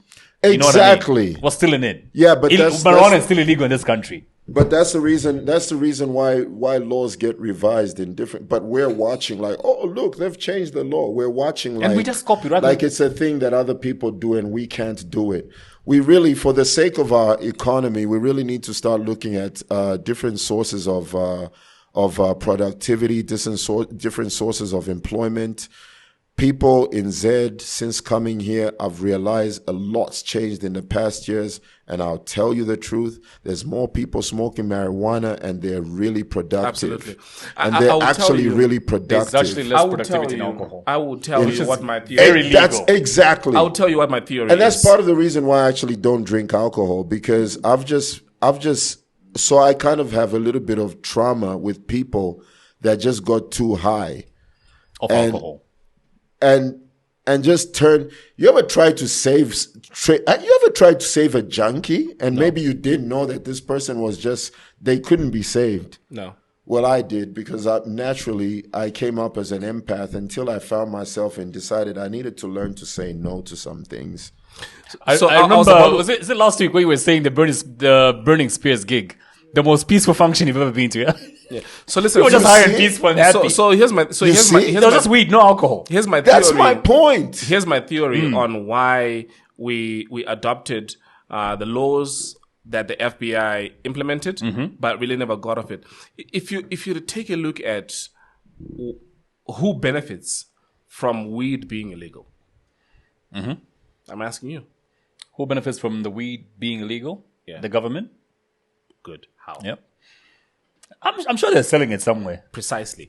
If weed is Under. They can control sale. it. I was they about can to say the control same thing, sale. because if you ask yourself what happens to all the weed that is confiscated, right? Yeah, where does it go? Right. Because they don't burn that shit. Now, if weed is legalized, it means that whatever process that are coming from the sale of that is now going through the proper channels. So which is basically, less. they don't want us to get rich as well. No. I think that there's room for everyone. So what we need to now normalize is the growth of marijuana. Chisha Folotia, I hope you're listening. I did tell him this the last time I spoke to him. I said to him, man, he's doing some amazing work with his farms. Really, really amazing Is work. marijuana there? No, that's what I was telling him. Oh, right. I To put marijuana I said there. to him, is marijuana legalized in Zambia? Because there's my favorite toothpaste is a hemp product that I only find in Australia. I've got the empty tube. It's almost empty now because everybody's been using my toothpaste since I came to Zambia. They get high when they use it? No. It's just normal. But my point is, it's a hemp product. There's just so much that we can do. Clothes, sustainability products. It's just so much. And then, of course, medicinal purposes. Right. You get what I'm saying? Which you need. Yeah. Cannabis oil for sleep. Yeah. So I had issues falling asleep when I lived in LA, and my friends noticed I'd gone for days on end without sleeping, and they said I wasn't smoking weed then. Then they were like, no, just try it, and I was like, man, maybe I should try it. So I ended up getting a prescription after talking to a doctor. Because they had to vet me and then check it, and then they gave me a prescription. They gave me a small tote and told me, see how you go, and I actually got enough sleep. And when I woke up, I was sharp, I was focused, and I didn't need to smoke. But when it was bedtime, I kind of felt like I needed to again just to get better, to catch up with my sleep. Did you get hooked to it though? No. So I just. What were you using? Cannabis oil? No. Cannabis. I was using marijuana as a smoke. Smoke. Oh, smoke. Yeah, to smoke. Yeah, because if you try CBD oil as well, it works just as. I was told CBD oil, but I never tried it. My friends recommended marijuana, and I was curious, so I tried it. My two last questions. One, when you look at your career, like in retrospect, how would you describe it? Because a lot of us Zambians feel like you got to a certain level and just plateaued. Like you really didn't hit the mark that you were supposed to hit. You know what I mean? Like, how do I phrase this? You were big in a way, but not as big as you could have been or you should have been. How do you look at your career? How do you describe it yourself? I think that success is a very individual thing. In relative terms, yeah. So, like, people can actually look at someone based on what maybe they see on TV that is success to them. Maybe based on what I wanted to fulfill out of this. Maybe that's my success level. Okay. But the funny thing is weirdly enough, I actually just kind of feel like I've just started. It's very weird. I have a very strong hunger for what I do. And things are just like working beyond what I was expecting. I'll tell you what it is. It's the fire inside. Nice corny, right? going. No, but that's true. No, No, so I do have. Does that make you laugh? Like It turns me on big time. Right. I turn myself on. Feels like a dad joke, but it works. I like it. It doesn't feel I like it is. It is. I like it. I really like it, actually. No, but it is true. I mean, if you're still hungry at this age and judging how long What you've age been, is that? At the age is that. I mean, it's been Which a game is- long enough. I don't know what age is that, but it's been a game long enough. So what At age are you referencing then? At that age, whatever age is that, I'm assuming. I think that you can say that based on how long somebody's been doing something and how long they've been an adult. But for me, the most impressive thing is you're still hungry. So the fire inside is still there. No. So getting into where I'm at, I just kind of feel like it's very weird because I think that when you live in a foreign country, I just found this out. I've been told it takes about 10 years to rebuild yourself from scratch. In another and country. weirdly enough, I've only once 10 years hit, I felt like, oh, now I know my way around. Now I know this. Oh, now I'm involved in, a non-governmental organization, World Music Cafe, culture. Oh, yeah, I'm really loving this direction. I've worked in the mines, and I did some things because I kind of feel, so it's kind of like how people build bungalows. So this is my life. I'm the guy that took his body and took his work and built a bungalow before everybody knew that they needed a bungalow. You get what I'm saying? Yeah. I train every day. I feel like I'm militant and sometimes too much militant, but it keeps me fit. It keeps my mental Keeps your mind sharp. It keeps my mind sharp. Yeah. So I feel young, I feel hungry, I feel really driven, I feel really excited about where things are going. I feel excited to be back home. I kind of feel like I didn't know how much I needed this, how much I needed to be back home. Soon as I touched base, other things just started happening and falling into place. And like I'm realizing how much further my purpose can go, to serve myself and serve the country as an ambassador of climate change activity, as an ambassador of a big deal we've just signed in Malawi. Like like I was saying to you kill earlier, the scorpions? The scorpions gotta go. I was saying to K Plus earlier that I was saying to both of you, sometimes you have this thing that's happened and you want to talk about it, but I like to be quiet about my achievements. I've achieved a lot of things, but I don't really make big news about them because I actually have a personal goal. And until I achieve that personal goal, I don't really like to really talk about it. But the thing that I'm involved in now has to be talked about because it furthers Zambian arts and culture. It furthers the arts and culture in Africa, furthers, my purpose as well. And I think that this probably would be a great time to introduce somebody who I would, Yeah, let's do it. Yeah. Man. Cranston. What's his name? Cranston. I'll let him introduce himself. Are you coming just now? Yeah. We don't take like a break or anything. No, let's do it, my man. This one's ZMBC. I had one more question for Crisis though, but I think it. You can give him the mic. I can come. No. Keep calling him Crisis. Chisenga. Oh, Chisenga. Yeah. He hates the name, yeah? Hi guys, thanks for having me. Hola. How's it going? What's the name again? Cranston. You Cranston. You sound like you've put on your white voice. White voice? Yeah. Wait, I'm stuck on the name, like Cranston. Yeah, Cranston. Yeah. Like Bryan Cranston from Breaking Yeah, Bad. like Yeah, that, Breaking yes. Bad. That's what I thought Yeah. of as well. Did you hear when Kanye put on his white voice and he was speaking to this podcaster guy in his white voice? I'll play that. should I say mean, we that. could do Venak. Tingakambe mchinyanja lichemushi. That's okay, man. It's okay. Mukambe chinyanja. So what was Singer talking about again? Like, so he was talking about the initiative that they are part of. Oh yeah. Oh, That, the UMP. Oh, before, can you speak Nyanja? I can understand it. Oh, that's a no. Well, welcome to Zambia. So the UMP festival was held in Malawi in a place called Cape Maclear. K plus? Cape Maclear. Oh. Yeah. K plus would have been nice though, catchy. And our dear gentleman who sat here, could be loosely considered as Zambia's greatest hip-hop export. Except that it's Australia that was exporting him this time around. That caught my attention quite a lot. So I got very interested in it. So who are you? What do you do? Oh, my name is Cranston Hankwenda Ndimutonga, originally from Zambia, obviously, and I am a lead business development consultant for consultcranston.com.au. That's your company. Yeah, that's my. So what are you consulting in? Business development. So anything that multiple industries, including nations. I'm secretary of the Australia-Zambia Business Council. So we're selling Zambia as a country to the Western world. Are you selling can you sell our podcast as well? I can. I'm sitting here. Am I not? I know, right? Okay. Interesting. Where does Ngo Solomon come in this equation? Okay, I'll ask you when you come back. Anyway, we're still here. Yeah, so when we linked up in Dubai, because we had planned some stuff. I was doing I was attending a conference in Dubai.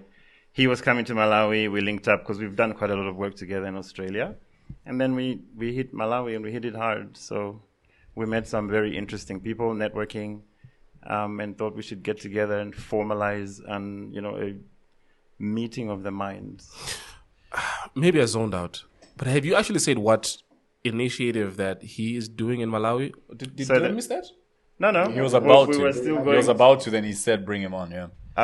So I was giving the background behind it. So the details are that we have agreed, like myself, the business side, we have the artists, the export there.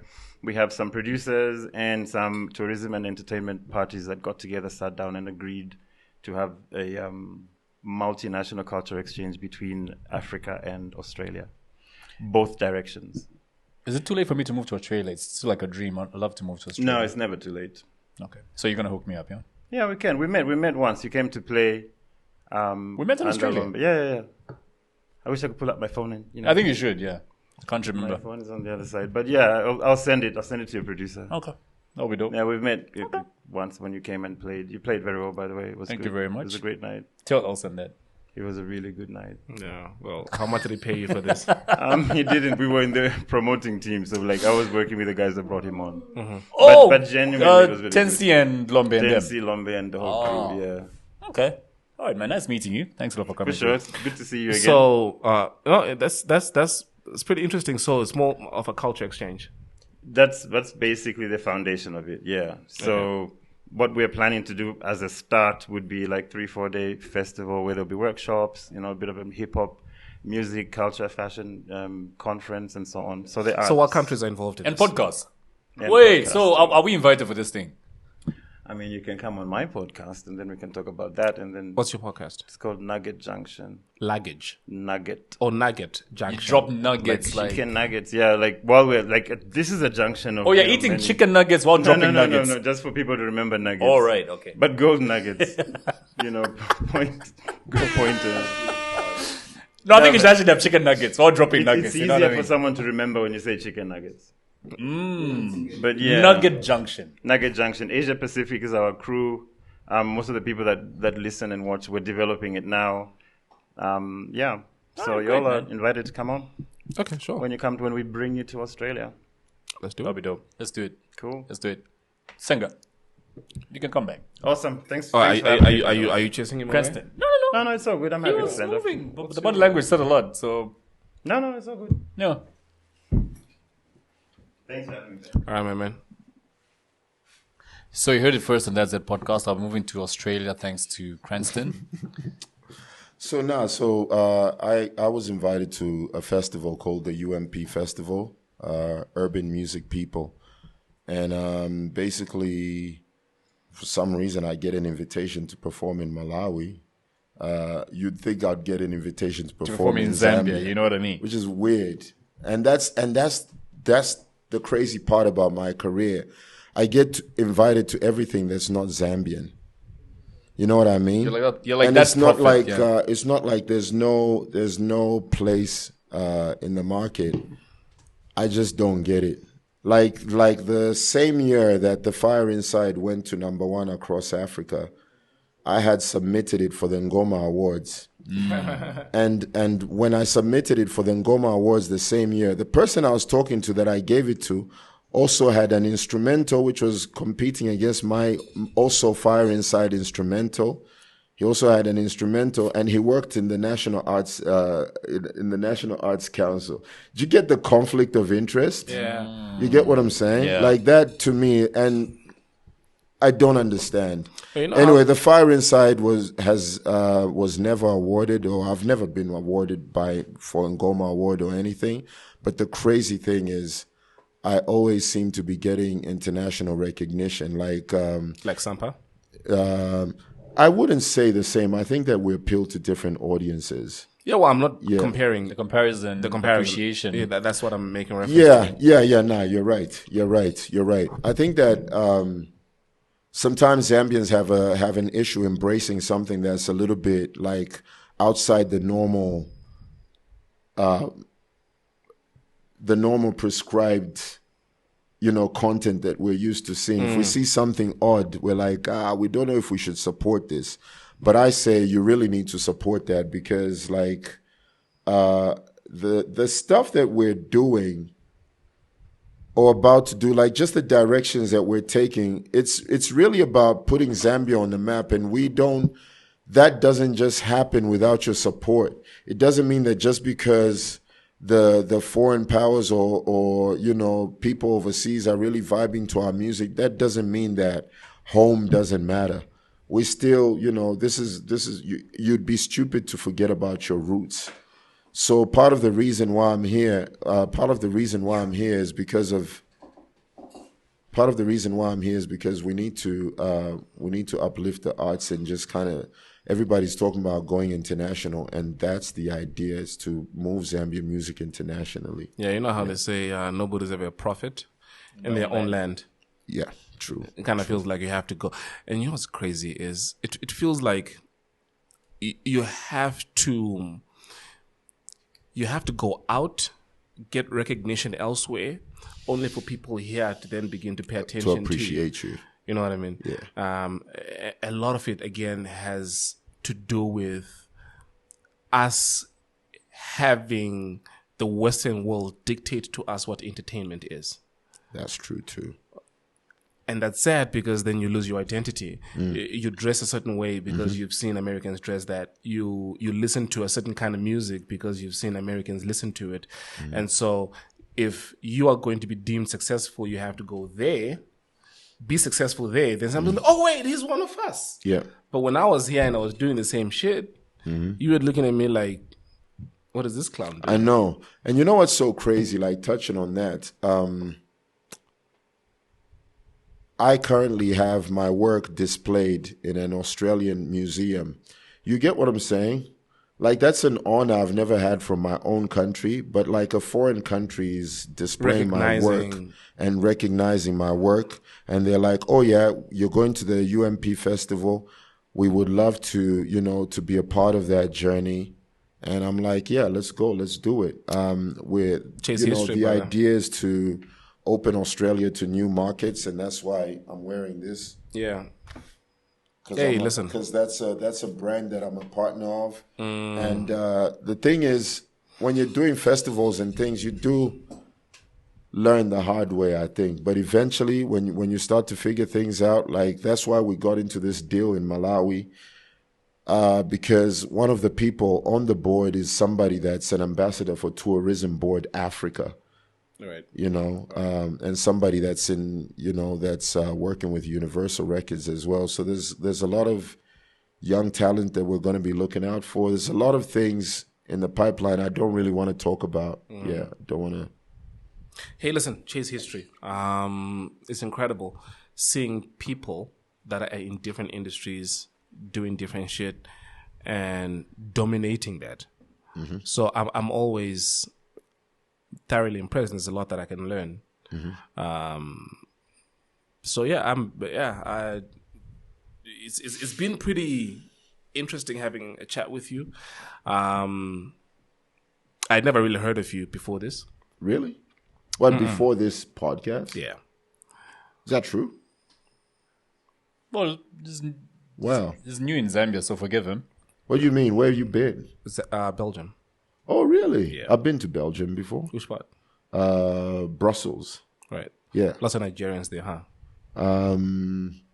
Some area that I went to. It's to a buy true of my every mom- country in the when I world. went to buy my mom some African attires, yeah, there was an area that I had to go to where I found lots of Africans. That must be it. I lived up north, a town called Hasselt, right next to Antwerp. Okay. 9 years of my life. I couldn't tell you where I lived exactly. I know I was in Brussels. I know I loved the chocolate. I know I drank a beer called Cole or something. Yeah. Yeah. I I don't remember it's drink. very good, eh? Clearly, no alcohol has been through that brain. Nah. Yeah, when I find a beer that I like, I'll remember it. And you know what's so funny? I used to be the face of Mossy. Oh, you in the advert, yeah. Yeah. In Laos So and Livingston, imagine yeah? you're the face of Mossy. And you don't drink. And people in Zambia seeing you at the bar and wanting you to buy them rounds. That's the mentality I was dealing with. Imagine. Wow. And I kind of felt that maybe they chose me. And by the way, I've kind of lost my voice because of the performance in Malawi. Right. Yeah. Oh, you've already performed there? I've already performed, yeah. So I came to Zambia for I stayed for like a day, flew to Malawi. Cranston came by road because he loves adventure and he just thinks that that's the better way. And I was like, no. Oh, he didn't have money for an air ticket. No, he didn't want to take the plane. I was like, no, I'm Cranston, flying there what's because the I have to story here? get there early. So we prepped. And now we're working with some young talent. There's a lot in the pipeline. I've been producing a guy called Ras Kinky in Australia? here in Zambia, but I've right. been doing it while based in Australia. While I've been in Africa, I've recorded about 6 new songs. We've recorded about 3 new songs with Ras Kinky as well. Recorded a new joint with Jae Cash. I just left him at the studio dropping the verse when I was on my way here. In my opinion, he's probably the next big local rapper. Like Who, Jae Cash? Jae Cash. the reason why I stand with him Isn't is Jae Cash big already? no. I mean, like, if you think he's big now, he was just playing me his joint in his car, his new joint, I spoke to And his it's- management on Friday. and it's fire. Yeah, they mentioned Yeah. something like that. They're like, dude, we're about to drop some big fire. You don't want Jae Cash in the podcast now. I called you when they said that. Yeah, you did. I've got a joint called Land Rover 110. It's just come out. Me, Jae Cash, Critic, and Russ Kinky. Wait. Oh, sorry. Okay. No, yeah. I just had a brain fart because you say critic, and I was like, but isn't that what your name was? Then I realized, no, your name was Crisis. Crisis, not Yeah. Critic. Yeah. So, and you asked about Aztec. Aztec Enterprise not just. They handle a few of my logistics here. Obviously, when I'm not in the country, you know. Aztec, that's Ngosa Lemon. Correct. Yeah. Her real name is correct. Lemon, imagine that. Whose name is Lemon? Ngosa, that's her surname, Lemon. Does she taste like? Really? She's married. Crickets. Hold on. Wow. There we go. Oh wow! Wow! As wow! We need to end this show before we someone close this off. On that note. Listen, big shout out to Botswana. They just had elections, and again, anybody who's a nerd like me, nobody saw this coming after 58 years of the same party. of the same party. So wait, Karma's guy is now in power. And immediately he reinstated Karma's The security. cases are gone, right? done. Bingo. He prayed hard. I've been following that story very closely.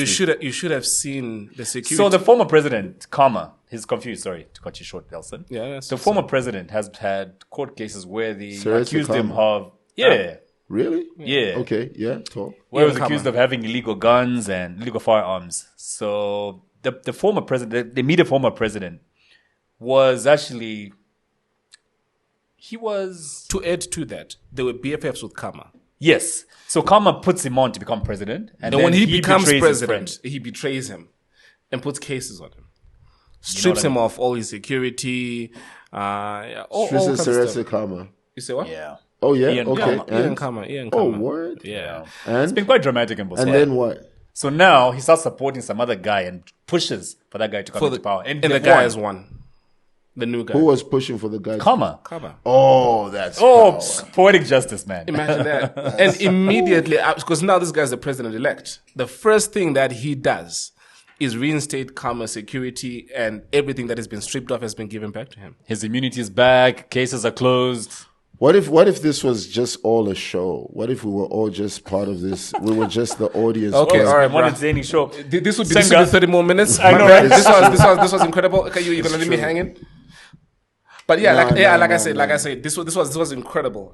You have got a really sharp mind, and I, together with plenty of other people that probably only knew your music, they probably seen a totally different side to you. I can already see the comments now. Typically, when this episode premieres, I normally watch to get feedback of what people are saying. So I can already see the comments. You are. An entertaining fella, I've smart spoken fella. to a lot of dumb musicians. Oh no. I can tell you that. And this is refreshing. Kalenga always says to me, say what you say. What did I say? You know, when I say we need to have more conversations about what's happening in society and social commentary. And yeah, I believe you got a dose of that today. I had No, hold on. Say what you always say to me. What do I say? Okay, Kalenga always says most of the musical guests that we bring are Ah, not no, smart I didn't enough. say that. I didn't say me. Go, please play a recording where I said that. You say Please, to me. who do you believe? We need to right go now. Senga, Who thanks do for you coming believe? through. Senga, thanks for coming. Don't shake his hand, nigga. Why are you lying? Till No, the next you know episode. what? Have a You know lovely what, day. guys? Support You the know people. what, guys? Support us. Okay. Remember, Hold on. Let vote him you. talk. Hold on. Let him Yes. talk. Go ahead. You know what? You see the gems that you found in me? That's exactly what they fear. That's exactly why they don't like a brother. I'm just, I'm gosh, I not didn't the see this first to coming. say it. I don't like blowing my own trumpet. But somebody told me don't hide your light under a bushel. And I kind of feel like, so here's the psychology rappers used to play with my music. So regardless how they tried to cock block it, officer in charge ended up coming out, creating a lot of hype and outselling a lot of the dudes that wanted to be the top rappers, right? But they hated the fact that this dude was rapping in English and at a level that they couldn't actually execute. And so before you learn to execute like that, the best thing you can try to do is push that man down and try to make it look like, what he's doing is nonsense. But the truth is, you're scared to be exposed as the peeps that can't really get to that level. But the thing is, and that's why you need to listen to Land Rover 110. Listen, and I tell people this over and over and over again. I repeatedly say it. I love language. I studied Bemba. I studied Nyanja. I'm actually more fluent than a lot of the local artists that actually come and sing in Nyanja and Bemba. If you ask some of the local artists that I've worked with, they'll tell you that I actually was behind correcting some of their local lingo while recording music. Being an artist that performs in English is not a disadvantage to our country or to the industry. I'm just a different flavor, and you just need to understand that. And I'm pretty fine with my audience because I appeal to a certain audience, and certain people appeal to a certain audience. Yeah. All right, my man, we need to wrap this up. This was incredible. Much love. Thank you so much. Big shout out to Tabs, Rami, Amarella. It's a new partner, and I'm trying to learn to pronounce the name. Amarellis Hotel. Amarellis Hotel in Malawi. Just like I had the nicest stay. And special shout out to Ken UMP Festival. I've had the most amazing time, and I'm gonna be having a meeting with the Bushiri? Who's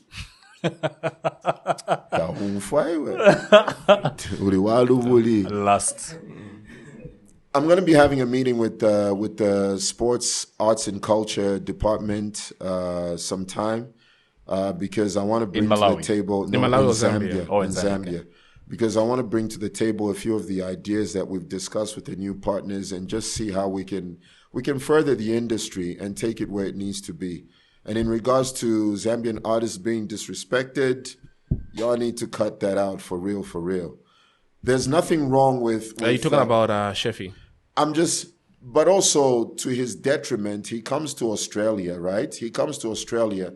And if you're a music artist, if you're a rapper, and you come to Australia, don't you think that it just actually makes sense that you come to the studio and we record something because we don't actually have a beef? And I've complimented you before. That doesn't mean that I have the right to, but we don't have an issue. And I invite you, for the sake of the culture, to come to the studio without pay. I'm going to make this clear. Without pay, I invite you as a colleague, and I say, let's do this for Zed. Come to the studio, let's record a joint. I've already lined up the tracks. And then I keep calling you, and then 2 hours later, you tell me, no, I can't come to the studio because I want to get paid.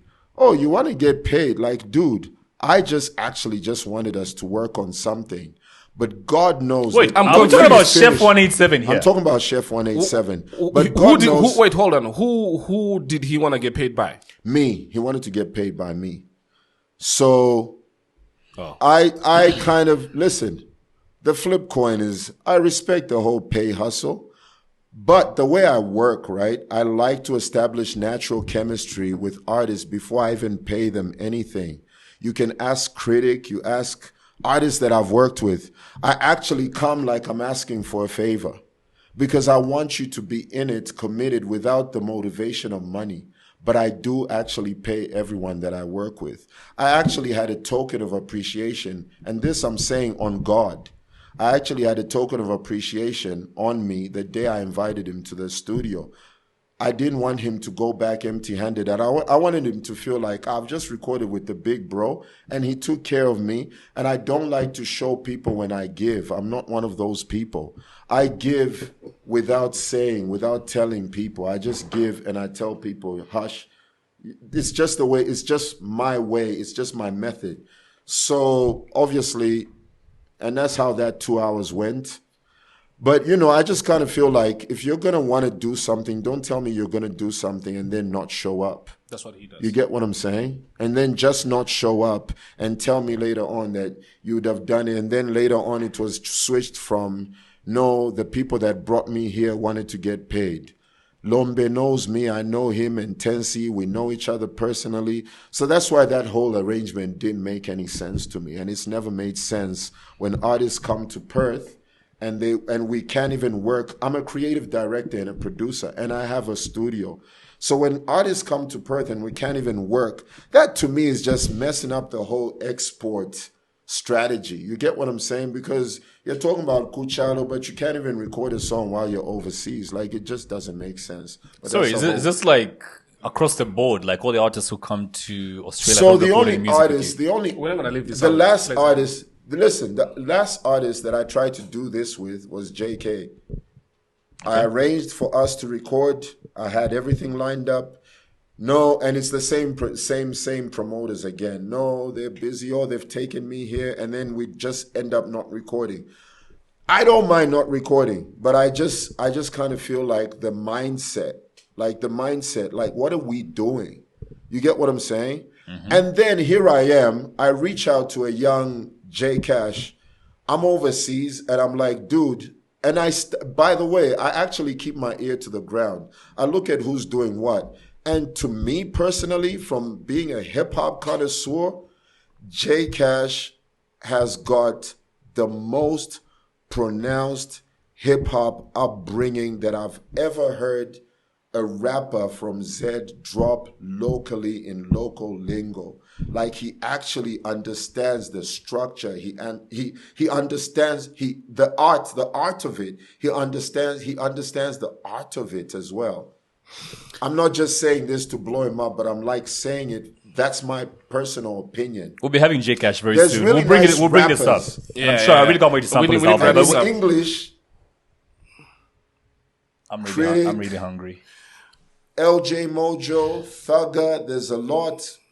Kobe, B-Mac, Clapper. It's so many I could name. Mm-hmm. So many I could name. But locally, Jae Cash coming for niggas next, man. Like, he's not even playing. We're going to wrap this up. Like, Senga, thanks a lot for coming through, man. Remember to support the people that support us. Brothers. Download the Showmax app. Showmax. Yep. And thanks for the support. Showmax is seeing the support. And we say this over and over and over again. I'm gonna tell one 20-second story about the kinds of people. Hold on, you want to hear this about the kinds of people that listen to this podcast? And I didn't realize this until I got a call from Komba yesterday. I won't give the details of this. Komba was heading to the airport, an international flight. He's late. Gates are closed and everything. This is an international flight, right? Mm-hmm. The person who is at the desk has actually packed up and is leaving. And this guy is showing up there. And he's negotiating. And I will not say who it is, but one person then steps in who's extremely influential and says, let him in. Komba looks at him and says, thank you. He says, don't thank me, thank Elson. And he says, what does he have to do with this? And Komba then says, no, the guy then says, I've watched the podcast and I've seen what he has said about you. And so as a result of that, because I like the podcast, anything that I can do, because I feel like I'm part of that Z podcast family, anything I can do to then help what those boys are doing, I'll do. So whether or not he ends up knowing about this, talking about me, is irrelevant, but I'll get you onto the flight. And so he called me yesterday, literally as I was getting some work done, right? And I said, "Hey, listen, this is amazing. So realized how powerful these microphones are, and I've realized how powerful the people that listen to these podcasts are. And it goes to show by what I've just said, by the numbers that Showmax is seeing. So thank you so much for the support. And that's amazing. The concept of time is totally let's different in Africa, let's keep doing this. You dropped out of college, all right? You know nothing about relationships. Well, I do know that 20 seconds and 1 minute and 50 seconds are two totally yeah, whatever. To the next episode. Bye. Have a lovely day. To the next episode. Peace.